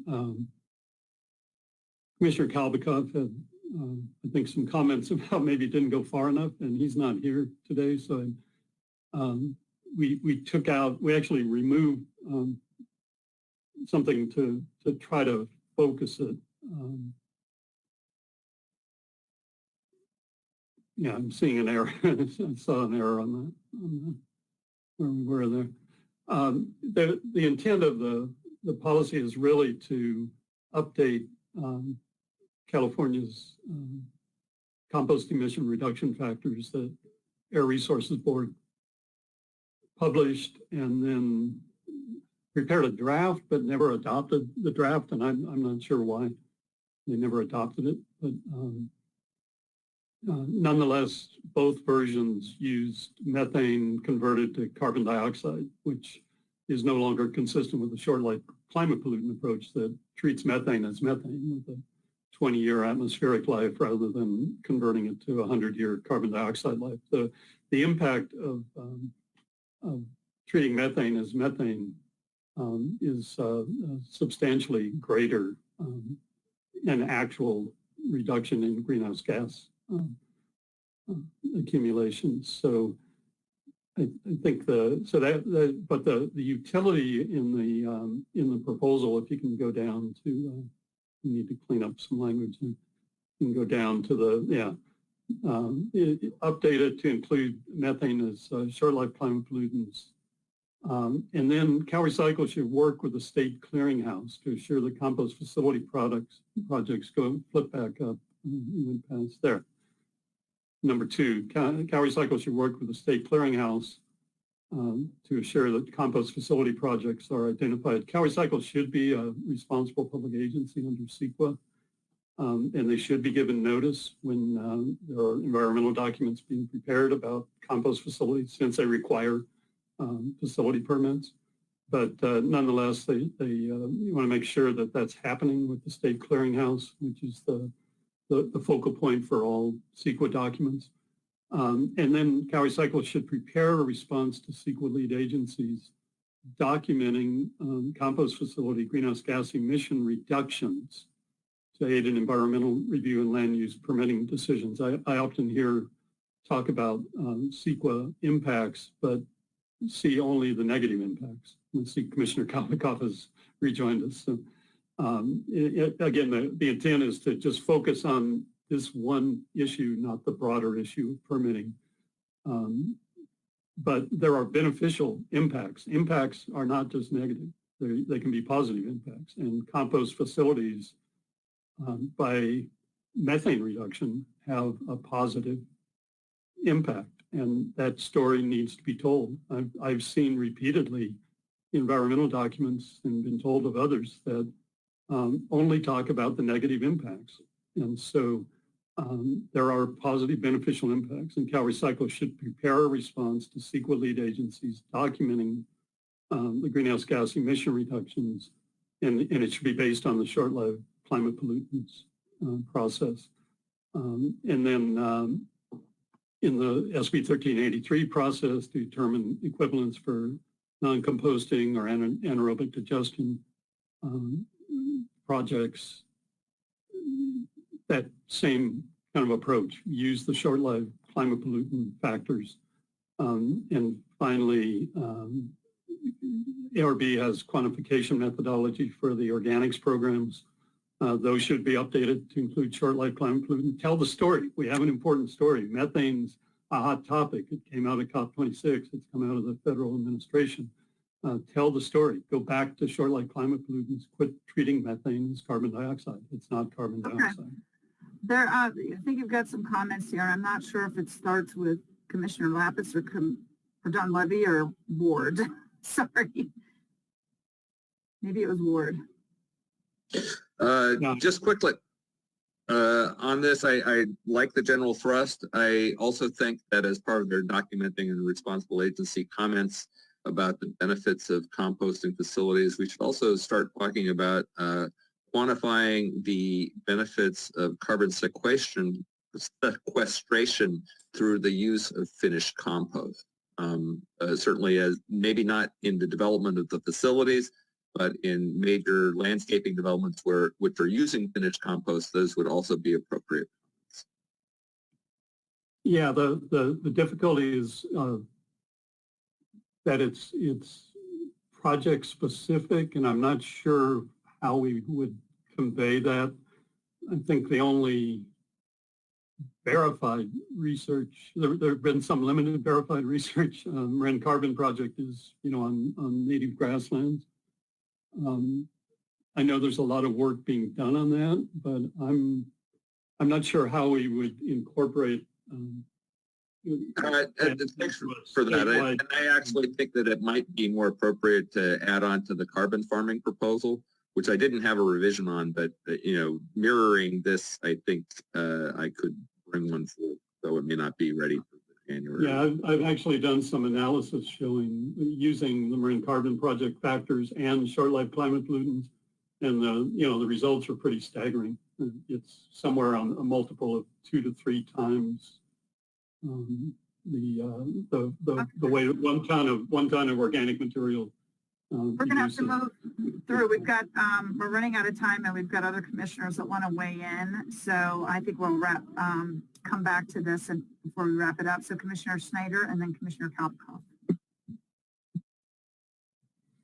Real quick on the carbon farming and or where it fits in here, just so that you know, part of trying to get rid of artificial turf is to encourage our residents and our school districts to keep with a natural environment. So maybe as we look at our ordinance for C&D, and now any major remodel also has to include a landscape plan, putting carbon into residential soils too. As a fairly urban community, I know the state is concentrating in farmlands, but we need to find markets for 25% compost, 75 is our biogas. So consider residential in all of these various proposals we're bringing forward. Does that make sense? It's a market, it's also a landscape item, but offline, I'm happy to tell you what we're trying to do here. Yeah, the issue on the compost emission reduction factors is using a statewide formula. If you put carbon in a landfill or put carbon in the soil, that carbon stays pretty much a constant amount. So it doesn't really matter where you put it. And so the reduction factors, that amount of carbon is neutral. Something like Marin Carbon Project, where it showed additional carbon storage through sustained long-term additional growth that would be absent without the compost. That's an increase, right? So it gets really complicated in this discussion, but I think when we go back to carbon farming, we should talk about that. But this one, it's just like a one-to-one. It doesn't go in a landfill, it goes in the soil, there's no difference. Thank you. Commissioner Cathcart? Welcome back.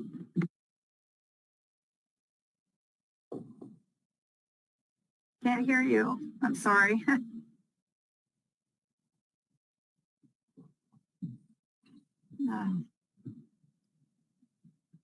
Yeah, he might have to call back in, which is fine. So until he calls in and we can hear him, Commissioner Ward, it sounds like there's two, like there's overlap with the... What I heard was that there were some discussions that would modify the carbon farming proposal, but that I'm retracting the modifications of this proposal because I think it just overly complicates things. Can you hear me now? Yep, we can. Great. Thank you. I just want to say thanks to Commissioner Davis, Kadena, for putting this together. It's important that we can have discussions on carbon farming once we get more compost facilities or organic facilities up in the state. And I think this is a policy that will help streamline some of the permitting. So congratulations on you guys doing a great job on looking at the details of how both ARB, Carbon, Cal Recycle are going to put these numbers together. And I appreciate it. So I support this. Thank you. Thank you. A great vote of confidence there. So, so this has come back to us before. Do you want to make any further edits and then just bring it back for a final read, or is it done? I haven't heard any edits. This is the second, I think. Yeah, and we didn't really change much, really. So this is it. This is final. Everybody okay? Do we have thumbs up? Are we worried that anybody who's missing would not like this, that we should hold? I think what we'll do is just basically, we'll post what happened, and then those who had to miss, like Commissioners Segura and Ferrante, they have any concerns that they need to bring those up when they come back at the next meeting. So if anybody works with them and wants to make sure they're aware of this, that would be great. Great work. Thank you very much. It's nice to have something new to share in the next report. Okay, so that was 8. So the next policy is 9, which is a new policy, Cal Recycle Outreach to prevent contamination and reduce waste. And this is a Commissioner Ward's item. So we'll go ahead and let you give it. Thank you very much. And we're starting at 10:38. Great, thanks. So this is a new idea. I came up with following Zoe's presentation, but essentially part of the commission's job is to provide feedback to Cal Recycle regarding their outreach to reduce contamination. And as I was looking at and considering those questions about how can we reduce contamination, it occurred to me that the folks who are making the decision about the increasing amounts of contamination and confusion in customers are largely made by the manufacturers and the packagers of those products. And so it makes entire and total sense to me that Cal Recycle needs to start directing their outreach to the folks who are actually designing the new products that contain contaminants, to more clearly state what is a contaminant, what is recyclable, what is not, what is compostable, what is not. And if there was more directed outreach, that we might be able to get better into the minds of those designers and manufacturers at the stage in which they're making the decisions about whether or not they're going to introduce a new contaminant. I probably don't need to convince the commission and the commissioners that we are seeing increasing contamination. We're seeing increasing complexity of products. We're seeing increasing flammability and hazardous products being introduced. And so if there isn't a mechanism to clearly communicate what those things are, then we can expect those trends to continue. So I know that historically this has been something that Cal Recycle has not done, but just to detail some of the decisions that are being made by producers and packagers that select materials and direct to their product design, When there's a label that's incorrect or misleading or improperly claiming recyclability or compostability or flushability or biodegradable, all of those things are the choices of the folks who are packaging those materials and what goes onto that package. There should be some guidelines about what is okay and what isn't, and that should be readily accessible and usable.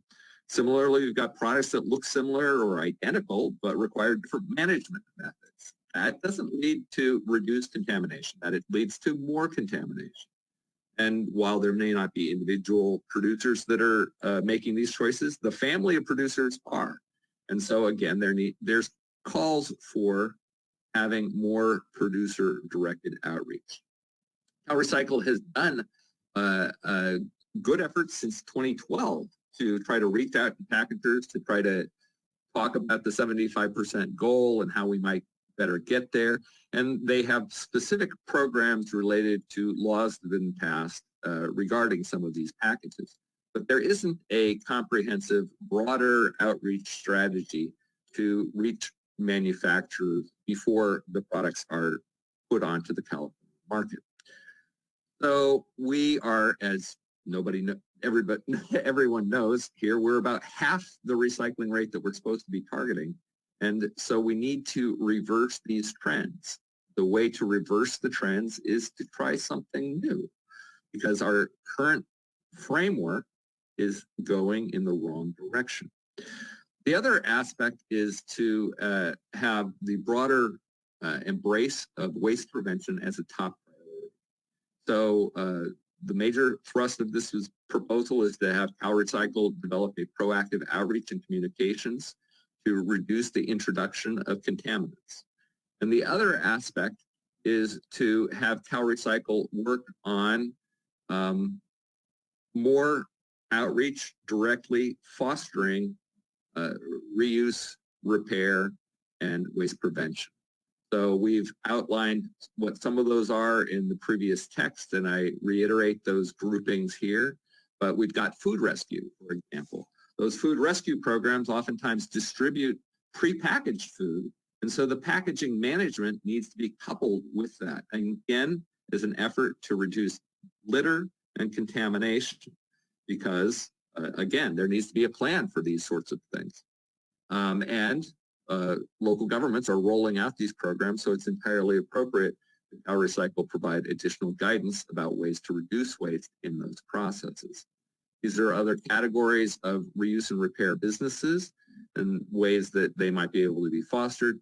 Similarly, CalRecycle could look at training and certification communications with California's university, encouraging the inclusion of environmental toxicology on courses required for completion of chemical manufacturing or packaging engineer degrees. Manufacturing and packaging engineers coursework should also include training to look at design for recovery. There could be communications related to surveyors of processes and recyclables of organics, as well as wastewater treatment plant managers and stormwater pollution control managers regarding the types of materials and products that comprise the largest fraction of contaminants, including an order of magnitude estimate of the annual cost of removing those contaminants. While these are not necessarily directly diversion programs, they are costs for our communities and should be documented, because those costs increase as our waste prevention programs are found to be less effective. And then finally, there is that excellent work of the Illegal Dumping Technical Advisory Committee, and I think with a higher profile, and again, a compilation of the cleanup costs that California is facing, that provides ever stronger arguments for evolving waste prevention efforts and programs. So that's the overview of the proposal, and because this is a new idea, I really wanted to make sure there was time to get feedback from the other committees.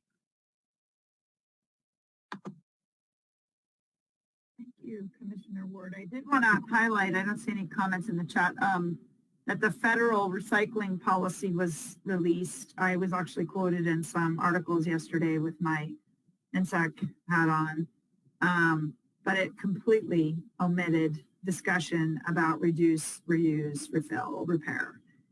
And they were talking about doing a lot of PR. And my comment in the media was, what are you going to educate? There's no way to educate people to address thousands of products that are mislabeled. There's just, you know, all these different materials. There's no way to educate people to do what. Well, and the other,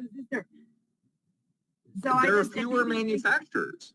The Yeah, well, outreach, just from a cost-effective standpoint of trying to reach all of California's diverse communities versus trying to reach all of the manufacturers who are pushing materials onto California's markets, there are fewer manufacturers. It's an easier problem to solve. It's an easier outreach strategy. So I'm interested to hear the feedback from the other commissioners. I know this is a challenging ask for CalRecycle because this is not the kind of outreach that they've engaged in historically, and I know there are political reasons why that is problematic. However, if we don't change our direction, we may end up where we're headed. And where we're headed is more contamination, less recycling. That's where we're headed.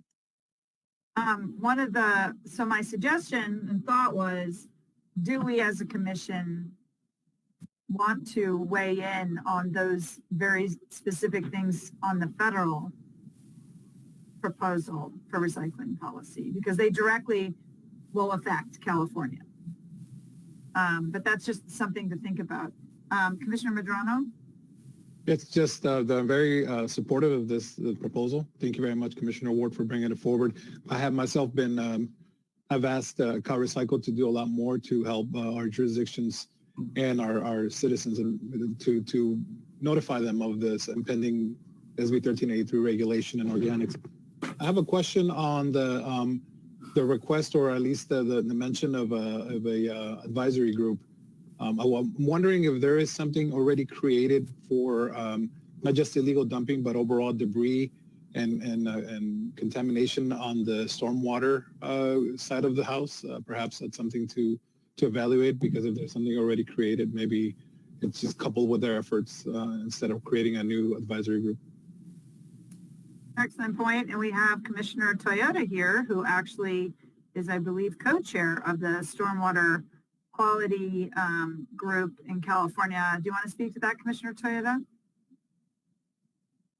I absolutely support it, and I think it's important when we're talking about in this proposal about cost that we do incorporate that. I think it would be good to incorporate that more, definitely from the stormwater community and from a broader environmental standard. I think that would be very helpful. But I think it's also really helpful when it comes down to all the arguments about, you know, we'd like to do a proposal and, oh, that's going to cost the consumer 5 cents more when they buy a bottle of whatever or this product. There's no outreach on, yeah, but you're saving, you know, within an order of magnitude. I think it should be much more specific than that. How can we even allow an argument about 5 cents for a bottle of whatever versus the end cost of what this is what it's costing the state in litter, what it's costing us in lost recyclable value, material, everything. And that cost is not articulated at all, I don't think.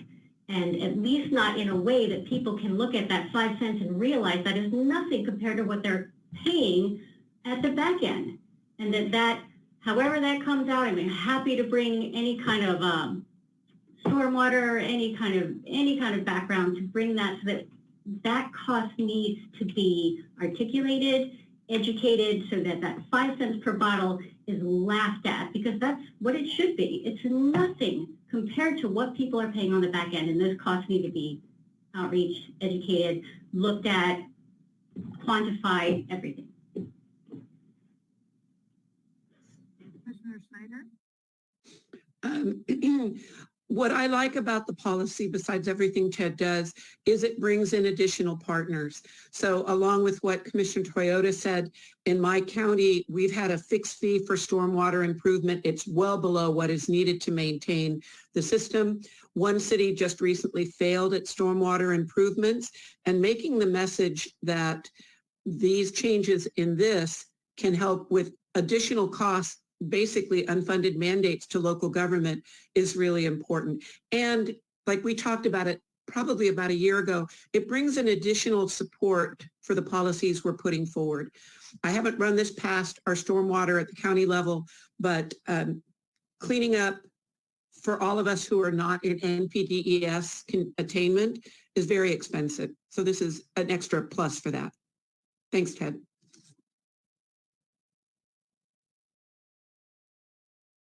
Feedback for Commissioner Ward. Well, I would like to thank you for putting so much time and effort into this, in addition to everything else you're doing for this commission. I'm not hearing anything negative, though. This is a little bit surprised me. I'm hearing this is a complete first reading. I don't need to come back with a huge revision. That's what I'm hearing. But again, we're missing a couple of commissioners, so we just want to make sure. That's why it's good to bring them early, so in case there's situations. Okay. Any other major editorial shifts before we bring it back for second reading? All right, I'll close that item then. Okay, and I'm super proud of everybody for doing their homework and getting everything done. I think we have time for a quick 10-minute break. Is everybody all good with a 10-minute break? Thumbs up. Okay, then why don't we go ahead and do that, and then we'll come back and we'll finish with our last policy for today, which is the wine and spirits collection system, and then we'll go into our other agenda items to wrap up the day. So we'll see you at 11:01. Thank you.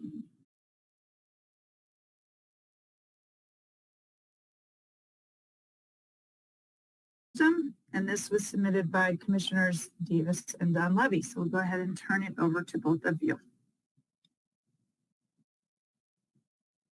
All righty, thank you very much. I don't see Commissioner Davis yet. He's coming back. It was definitely a pleasure working with Commissioner Davis. He did all the heavy lifting on this, but we're pleased to bring to you a wine and spirits proposal. Wine and spirits have never been in the California bottle bill, but they are in some states. Wine and spirits, they've received the benefit of all the great curbside collection programs that we have in the state, but they haven't participated in helping pay for the cost of those programs. For processing glass, there's a big financial burden on those processing facilities with wear and tear and excessive maintenance issues. And then there's also collateral damage with contamination of other material when glass sticks to paper or plastic, and it harms those reclaiming facilities down the line. A year ago, we met with Strategic and Glass Packaging. They attended the recycling committee, and Strategic mentioned, and they showed graphs that they had lost over 600,000 tons a year of color separated glass, and they saw and that was a result of the recycling centers closing, and a big migration of that went to the curbside programs where the contamination only increased. Glass, as we all know, it's highly recyclable. There's 30% reduction in energy when producing glass with recycled cullet, and there's a CO2 reduction of approximately 30% when making glass from recycled material. Glass in the waste stream, wine and spirits is about 43% of the glass, and we're estimating that it's generating over 800 million pounds per year in California. The recovery on that, it's unknown at this point. So what we're introducing today is a policy where we're going to ask CalRecycle and the distributors of wine and spirits to enter into a memorandum of agreement to establish their own collection program and fund their own collection program. So they would have to come up with a plan by January 2024 that they would present to the Assembly on how they would set up and fund a collection program for wine and spirits that by 2027 would collect 75% of the wine and spirit bottles that they're selling in the state. That would help the circular economy. It would help the curbside collection programs. It would create jobs in California and have an energy reduction in the state that I think everybody could support. In the absence of their own funded and operated program, they could also choose to opt into the current bottle bill program. So I think we're at a point where we're asking the wine and spirits industry to make a decision how they want to run their own program or join the current bottle bill. So Commissioner Davis, do you have additional items that you'd like to add? Yeah, just there is actually to buttress what Mr. Donlevy was saying, the report that we got from on the statewide survey showed almost 90% of Californians put their wine bottles in their recycling container. 90%. So, and there's confusion, about that one because the cost of that is borne by everyone else. The other part of the proposal is to address imported glass bottles that have become an issue. California statute requires the minimum content for bottles manufactured in California. In fact, that minimum content standard is exceeded by bottles manufactured in California. What we have for other beverage containers, plastic beverage containers, is bottles sold in California or containers sold in California. So I think the intent here is to close that gap, apply minimum content standards for containers sold in California. There needs to be some work to identify the volume, how big an impact is that? But certainly in-state bottling is one thing, in-state bottle manufacture, but we believe there's quite a bit of increasing amounts of containers sold in California that don't have recycled content, so it's an unlevel playing field. And I think the other thing that Commissioner Donlevy and I realized we need to maybe hone this a little better to make sure we're talking about all containers. We're focused on glass, but wine and spirits do come in other containers, box material, there's plastic, there's wine in cans now. So the intent would not be to shift away from glass to other containers to avoid responsibility for sharing a burden. And in fact, as those other containers get recycled, it's the same issue. The wine and spirits are not paying to support the system. So the intent here is let them come up with their own approach or let them be part of the program, but get off the fence. Commissioner Dell has a question. Just a side note on the additional containers and coming up with a solution with those. Yesterday I saw kind of a press release from the manufacturers of the 50 milliliter single-use liquor bottles. They're known as the NIPS. You can just buy a single shot at a liquor store or someplace. And they're saying that those are recyclable. But I don't know that very many of those are getting recycled, but they're trying to promote them. So we're going to have to figure something out. I think our policy proposal will ask the industry to get with CalRecycle and develop a plan. And if they don't want to run their own program, they could join the current bottle bill. NIPS are being included in bottle bills in other states now as well. There's a lot of discussion. There's a ton of litter. They just get chugged and right out the window. Commissioner Dell? Right. So I have Exhibit A, which I believe this is what we're talking about. And it's plastic and it has a metal lid. And I've been informed by one of California's leading PET bottle recyclers that these are terrible. These are ending up in his PET bottle bales, and the metal really causes problems in processing, right? And so he has to pull them out and have people pull them out, and they go to landfill, and it's plastic. So, your thing addressed glass, and you started talking about it should be more, but honestly, I don't understand why we just don't include it in the bottle bill to get it back for 5 cents. And then secondly is we do need some design for recycling. This does say please recycle on it. I got this on an airplane, I confess, and I just have it still. I haven't had it. But yeah, we have this he says these are all over the place and it's a major problem for California PET bottle recyclers.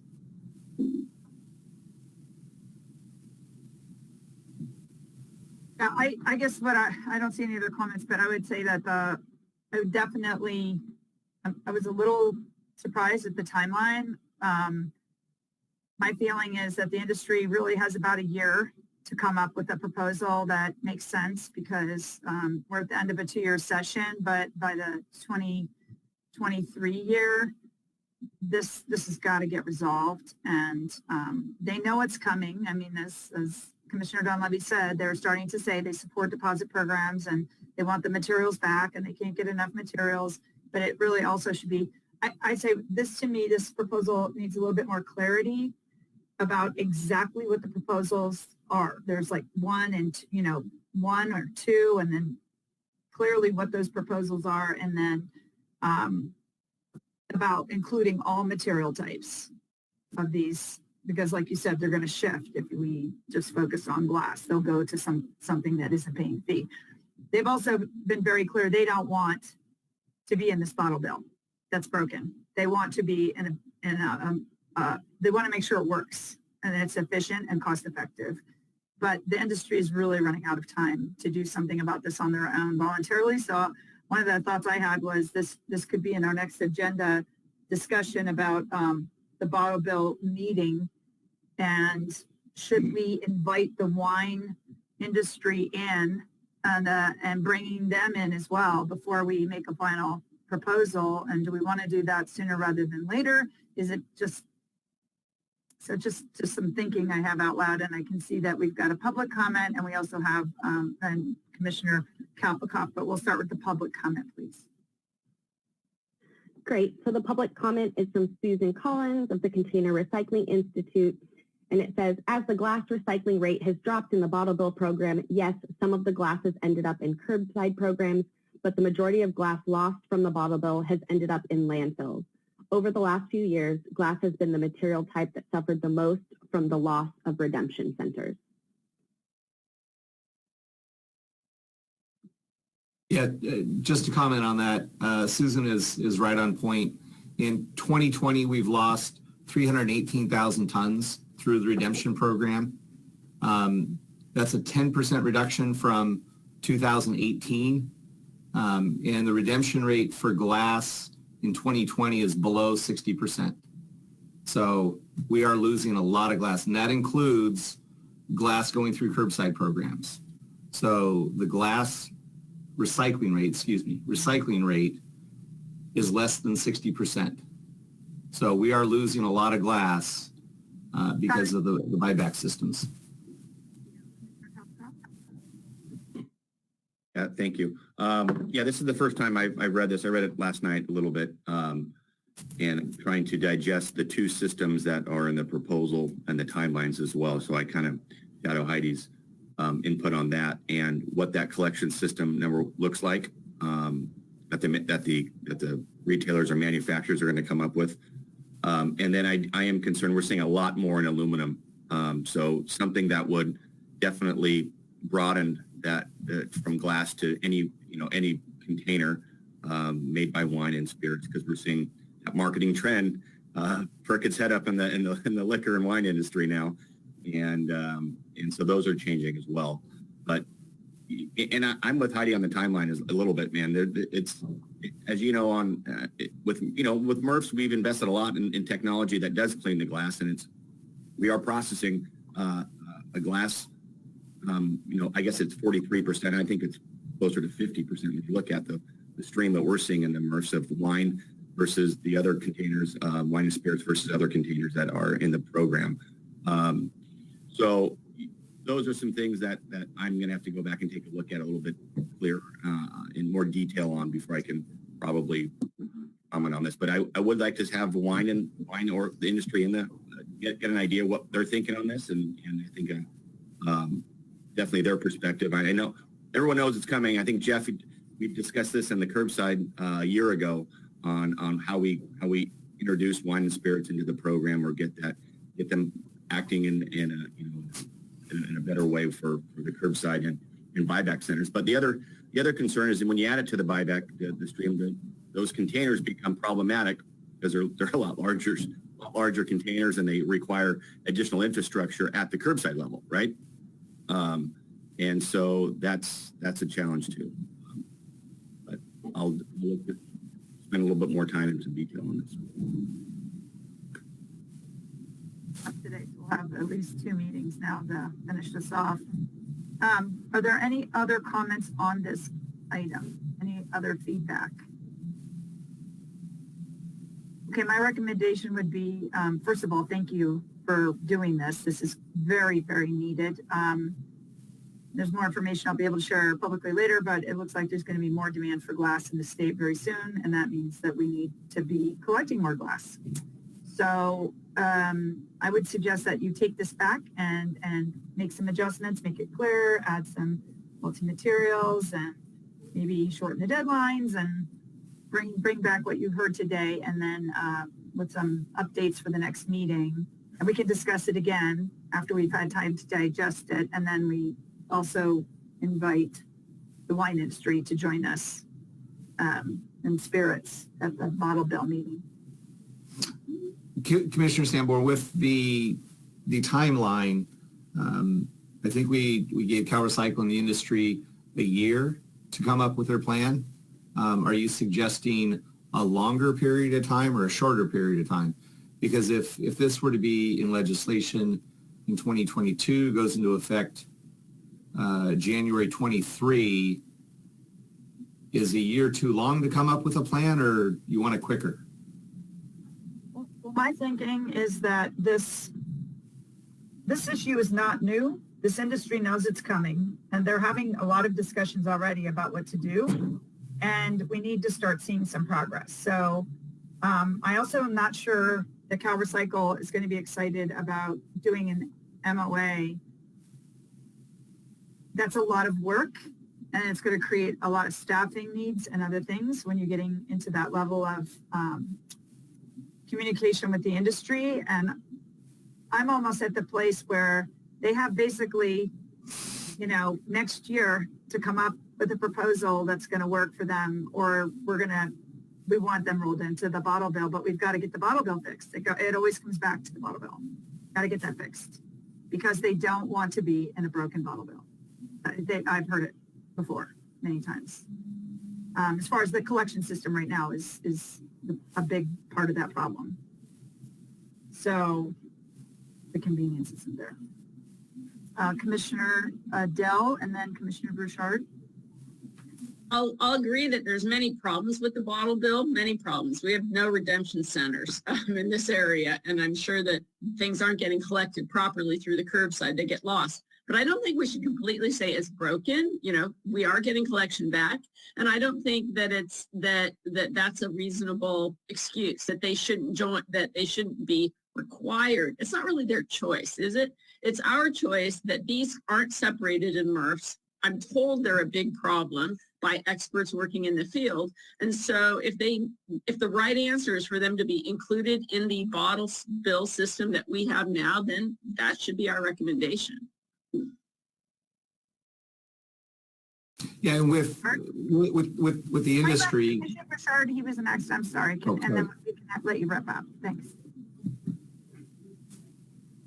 Thank you, Chair Sanborn. Commissioner Dunleavy, I'm just wondering if you could elaborate a little bit on how you envision the self-collection programs, what that would look like if they opt not to participate in the bottle bill.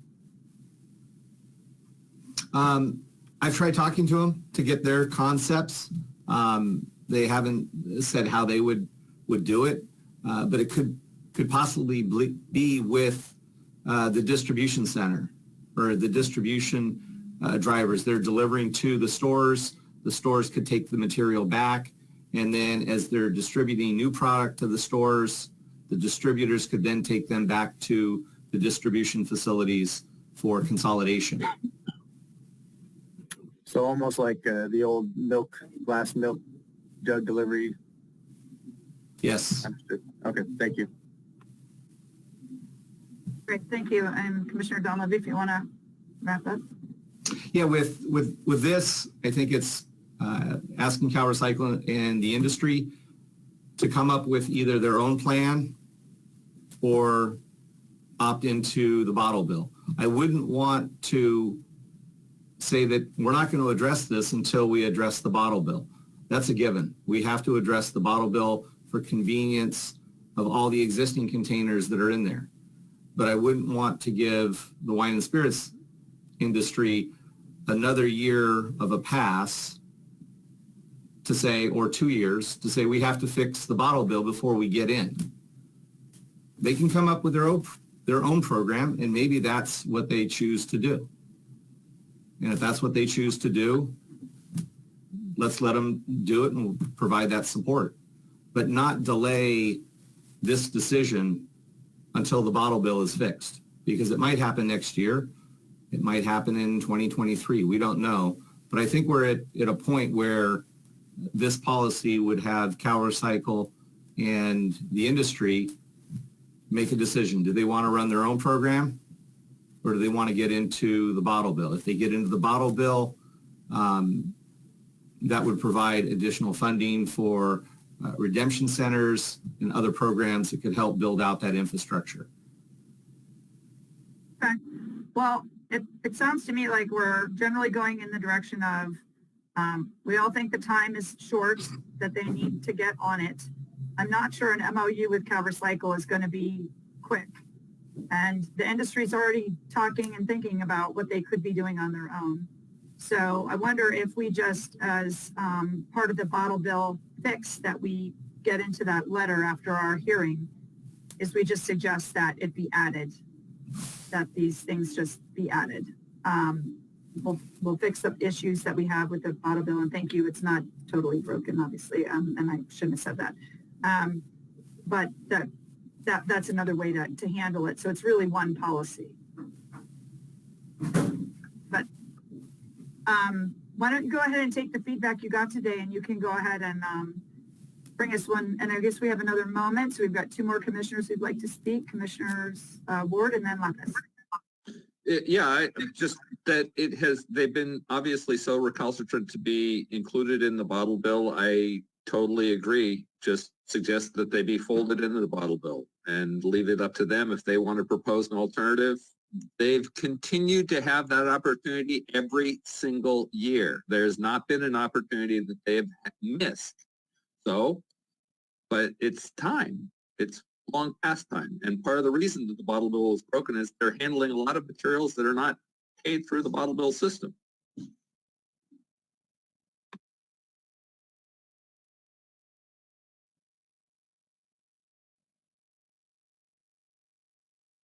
Sorry, we can't hear you.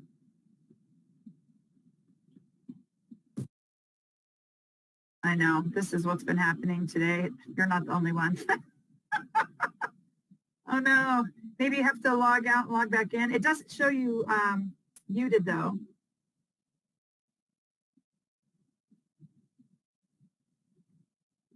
Technology, there you go. But we can't hear you for some reason, even though you're unmuted. Yeah, can't hear you at all. Darn it. Do you want to get call in? That way we'll be able to hear you, because this is an important item. You've got a minute. Your next item. If the concern is this memorandum agreement approach, I mean, there's always a plan. That's more standard in California, I guess. Carpet, mattresses, submit a plan. But we don't have the authority to tell Cal Recycle to do this. They don't have the authority to do this. So right. I mean, we have to be. Yeah. So I mean, we can make a recommendation to the legislature that they. But by the time they pass the bill, it's we'd want it in the bottle bill fix anyway. So I'm thinking that what we do is just call them in at this hearing we're going to have on the bottle bill or meeting of the commission, and get them to share what they plan to do and how fast they plan to do it, and basically tell them our plans based on what we hear. I called in. Can you guys hear me now? Yeah. Sorry, I'm not actually sure everything looked fine from my end. I was just going to say that, you know, the wine and glass folks have proposed their own program for the last few years. They've introduced legislation for the last few years. I think it's worth talking through with them. I agree. I'd love for them to be in the bottle bill. Their proposal is not necessarily a bad one, though. And I like the idea of including this. I like the idea of fleshing it out a little bit more. I don't want it to just be punted to our recommendation being somebody else figure it out. If we have a solid recommendation for what this program could look like, then let's flesh that out in the proposal. But I do think it would be nice to talk to them and hear. If I understand that their original proposal, I don't know if I'm speaking out of school or not, but I don't think it was super confidential. I think that their original proposal was a fee where part of the money would go back to them and part of the money would go to the state, I believe. But anyway, they would set up an alternative collection program for glass. I think that their original thought was that they would also include other CRV materials in their collection program. And I think that, you know, why their analysis showed that the economics would work. And I think they got a lot of pushback from that, you know, as you can imagine, door-to-door curbside collection and taking all the valuable stuff out of the blue bin. You can probably imagine the response that they got. But from what I understand, they've had other conversations since then, and now they're talking about what it would look like with only glass. I heard something about maybe having the fee apply beyond wine bottles and have it apply to things like mayonnaise jars and, you know, stuff like that. I don't know any of the details, but this would be worth talking about. I guess I just don't want our recommendation to be somebody really needs to do something. I want us to flesh out the details if we're going to have a recommendation. Okay, so I think we've gotten some pretty good feedback for you, so you can make some amendments to it and then bring it back for another reading at the next meeting. Yep, Commissioner Dunleavy? Yeah, so Commissioner Lapis, thank you for the comments. I've heard some of the ideas, possibly with SB 451, a penny tax paid by the manufacturer, penny tax paid by the consumer, possibly expanding it to all CRV programs, implementing dual stream collection where fiber and plastics or fiber is collected separately from rigid containers. But I haven't seen the details. If anybody has the details, it'd be great to see that. But as far as fleshing out the details, are you saying that we should identify how the program would be run and present it to the industry, or have the industry flesh out the details and give it to us? Yeah, I think we should talk through it with the industry, and then if we have a consensus that we think, like, hey, this idea has merit if it were set up as X, Y, Z.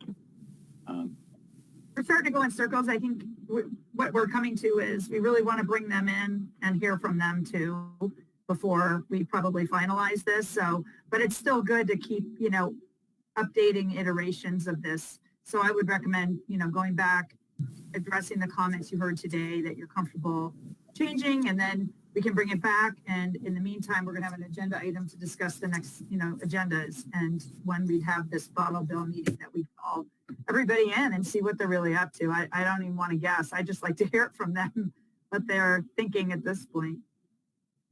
Okay, well, thank you so much for all your work on this. This is really, really important and very timely. So we are ahead of schedule by 5 minutes, which is fantastic. So we'll go ahead now.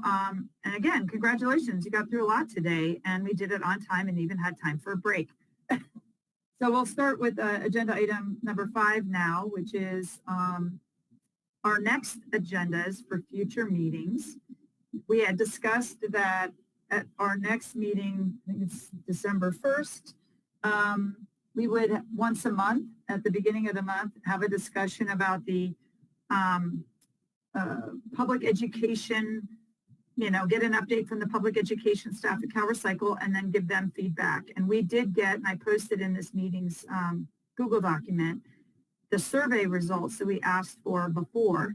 So by the next meeting, I was thinking we could put that at the top of the agenda before the policies and make it maybe 15 minutes where they give us an update and we give them feedback on that survey and what we think should be happening with this PR, or we can do longer, maybe 20 minutes.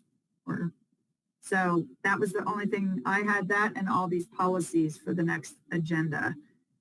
Does that sound right? I see some nodding. If anybody has any thoughts on that, please chime in now. Otherwise, that'll basically be the agenda for the next meeting. We'll start with the OPR. And then I did want to bring it up again about the federal recycling policy document is now out. Its phase 1 is out. And I have to think that what the federal government is doing is going to directly affect us and everyone in the country. So do you want to talk about that? Is that something you'd like to have on the agenda, or should we just leave that until maybe January and get through these policies? If anybody has any thoughts on that.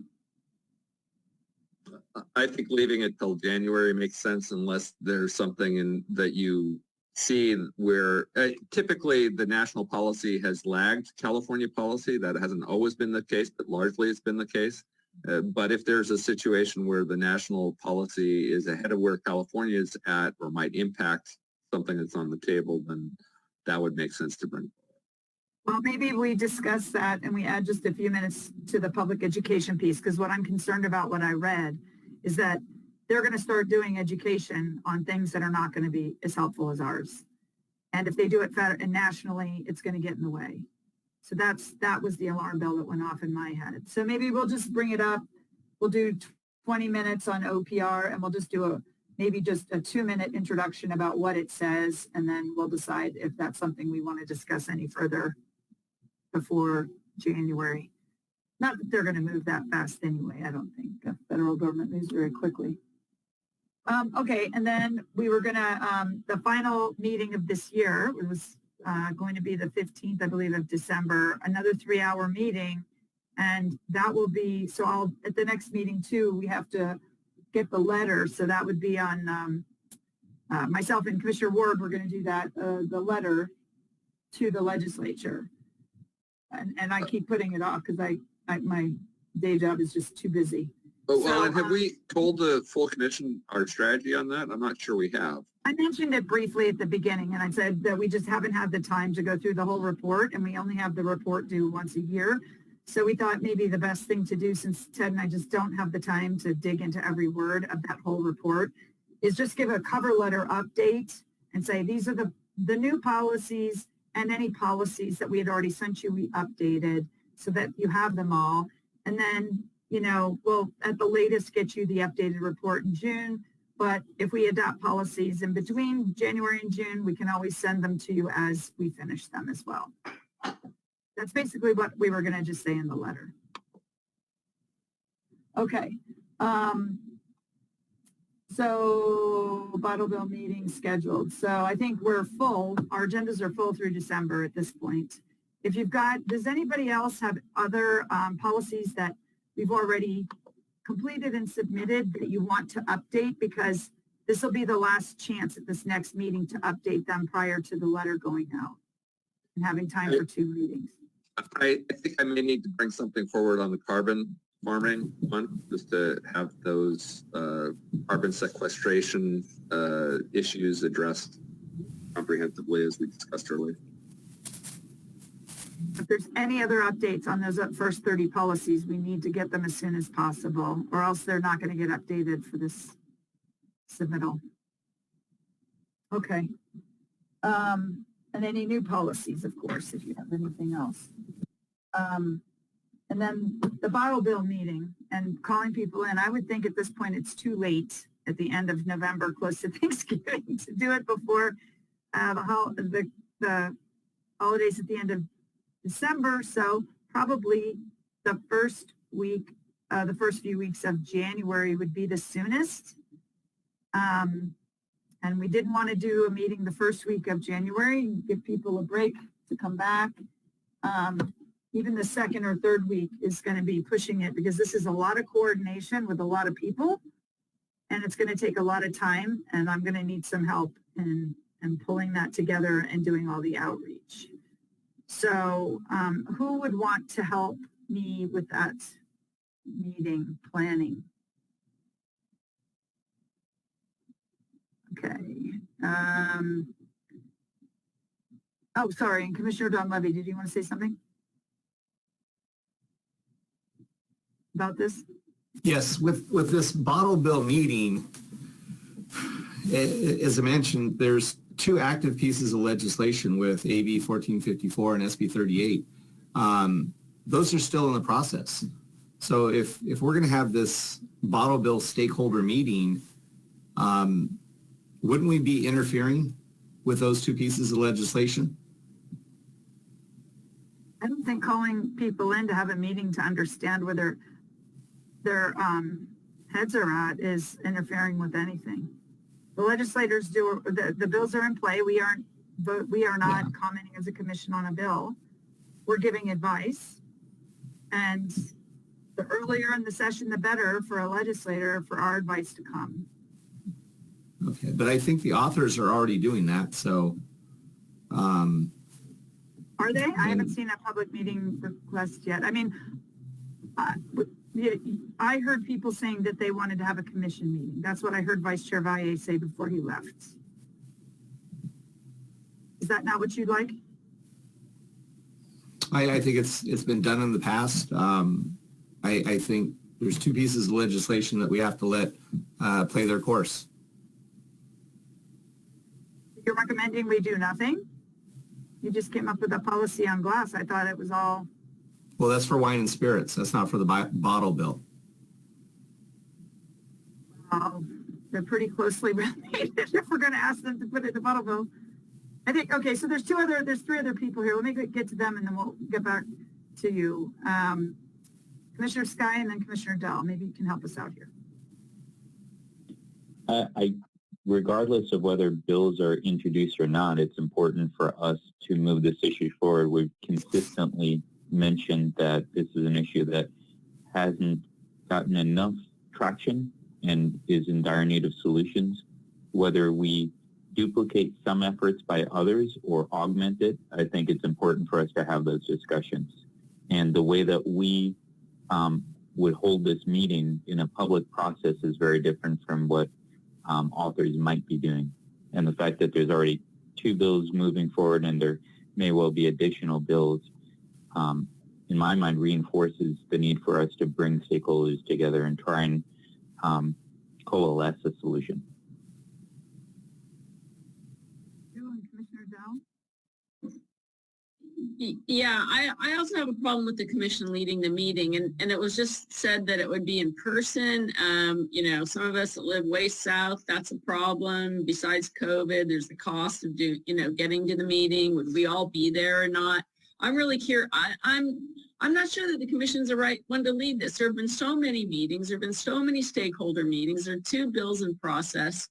And then the second point is, again, on the wine and spirits, I don't think we should give them a choice. I think if it's the right thing to do for the state, we should make a recommendation. You join.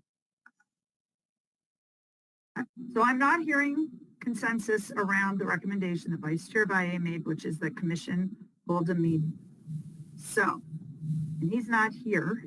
He was going to try and come back for the end of the meeting, but there's no telling that if he will be. So at this point, I do not feel confident that we have consensus to do this. So I'm not going to pursue scheduling this.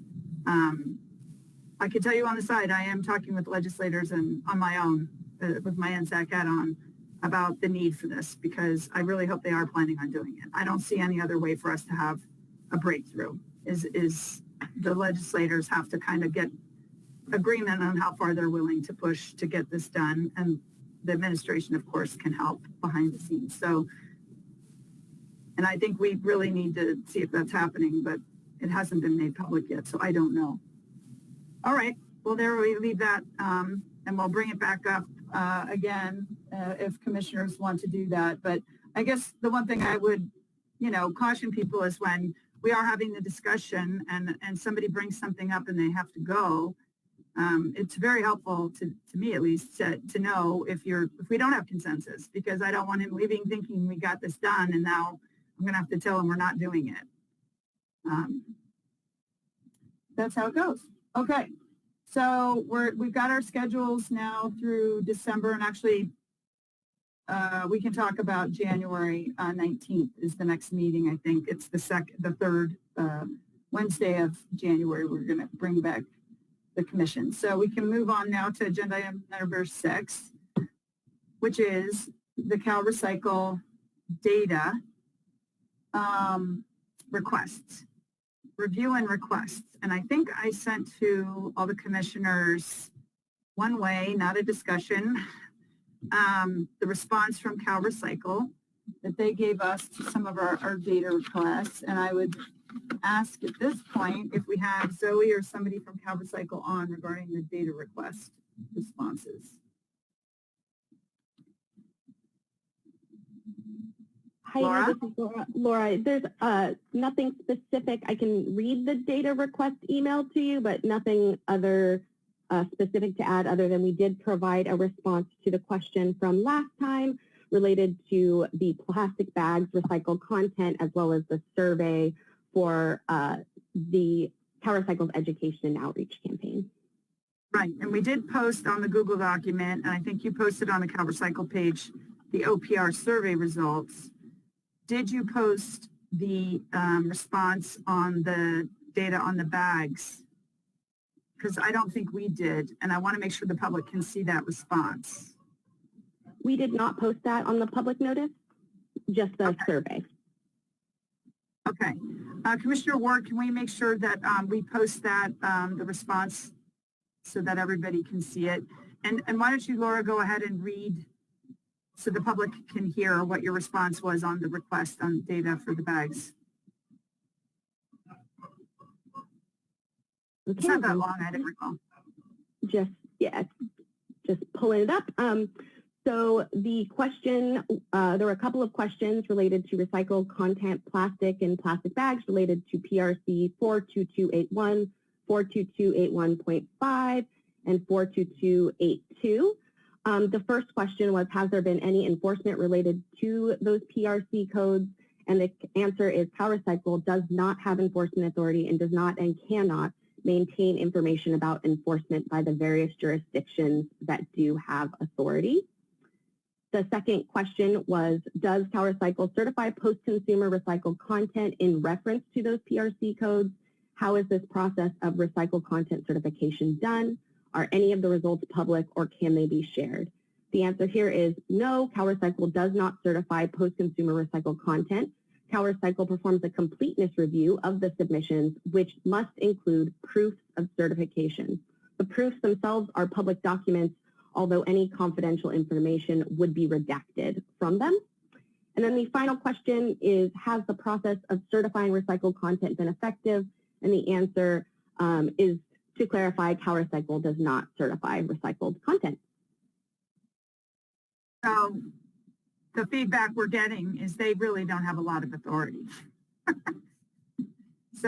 And they don't verify recycled content other than what they've been told by producers. So that's why the letter that we're considering, it really does highlight the need for that letter of some sort to get on the record that, as Commissioner Dell would say, there's no sheriff in town on labeling. All right, now other data requests. Could we get a link to where the public information is on that? I've searched all over CalRev. I just the link. It was said that the information that was given was public. Is there a link somewhere on Cal? Where would we get that? Thank you. Yeah, I can answer that really quickly because I did clarify with program staff about that. So there isn't that information currently isn't on the CalRecycle website, but can be requested through a PRA request. And as noted in here, any of that confidential information would be redacted from these proofs of certification.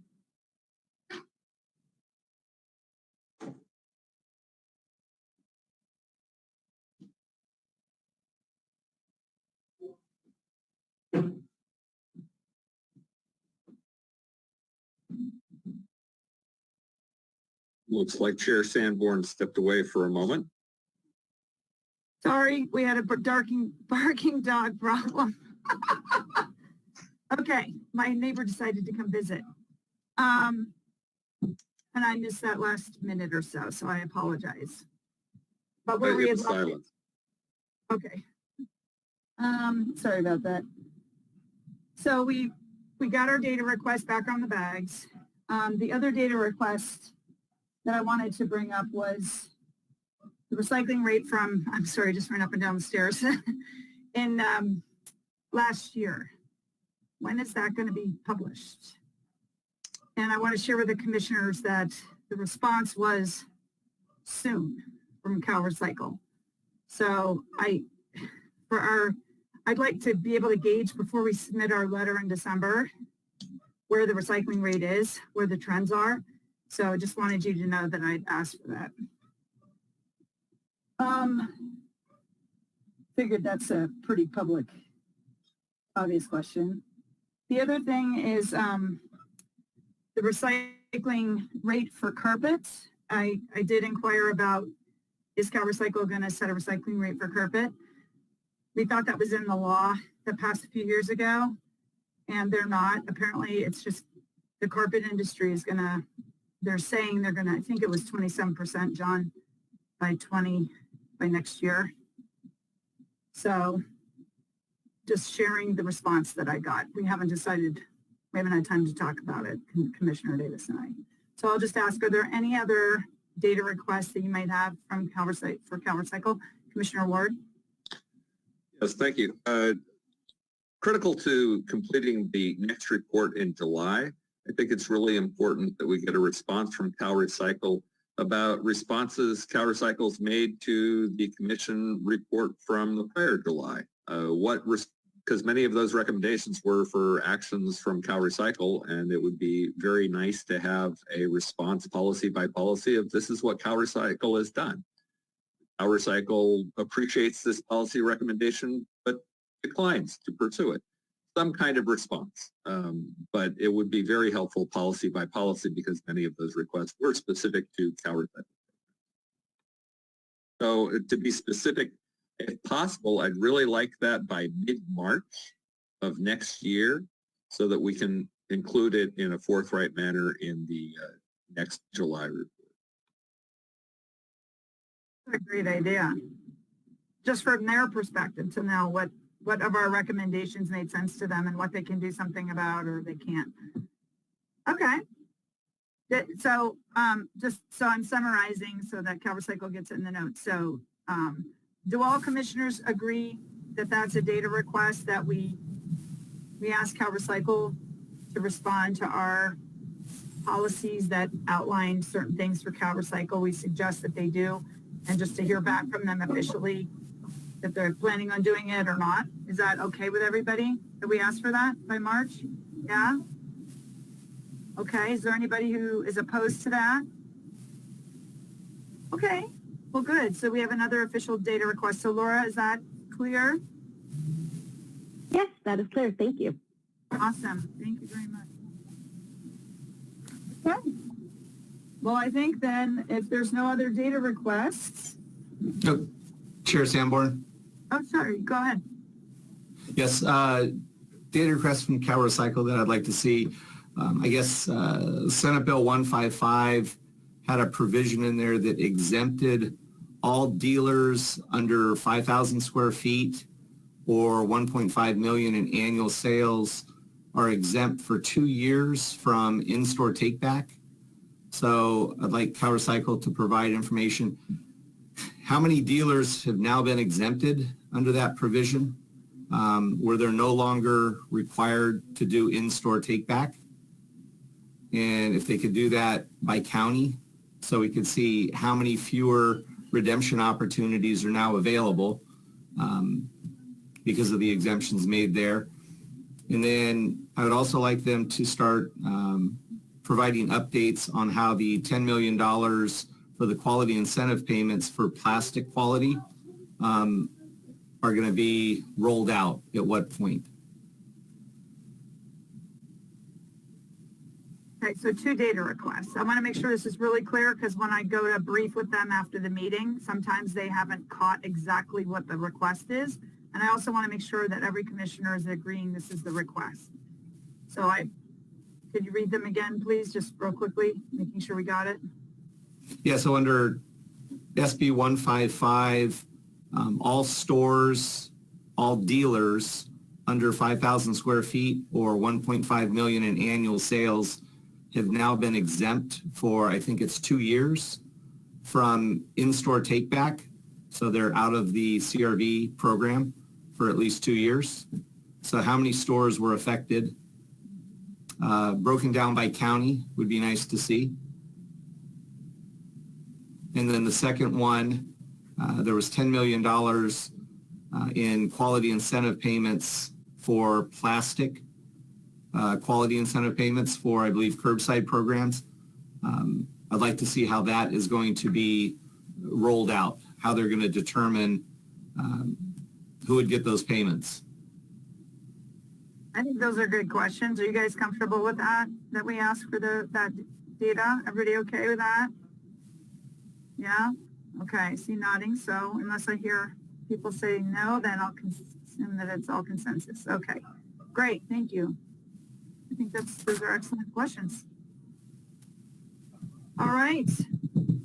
Well, I will suggest then that we move on if there's no other discussion or public comment on this item. There's one last item on the agenda, which is our meeting summary and closing. And I think we had one more comment that was from Cal Recycle, some previous to the PFA comment from Ned Antel. Is that correct? Yes, there's one additional public comment. Okay, you could read that, please. Great. So this is from Gail Bryce from XT Green. It says, following up on Ned Antel's comments read at the beginning of the meeting, could Commissioner Sanborn please repeat the actions that the Commission has taken to date regarding PFAS? Also, I support Commissioner Valle's comment regarding expanding the authority of Cal Recycle as an alternative to just using the legislative process to address issues raised by the committee.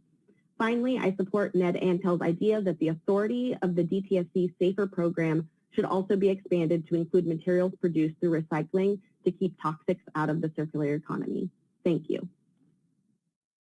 Thanks, Gail. And you and I have talked about this a bit, and I'm not going to make a pattern of repeating ourselves, but we did have really 3 policies that address, I said 2 earlier, but there's really 3 that address PFAS. The precautionary principle, the composting definition of what's compostable, and the definition of what's recyclable, those 3 policies. Unless there's anything else commissioners can think of, those were the 3 I recall.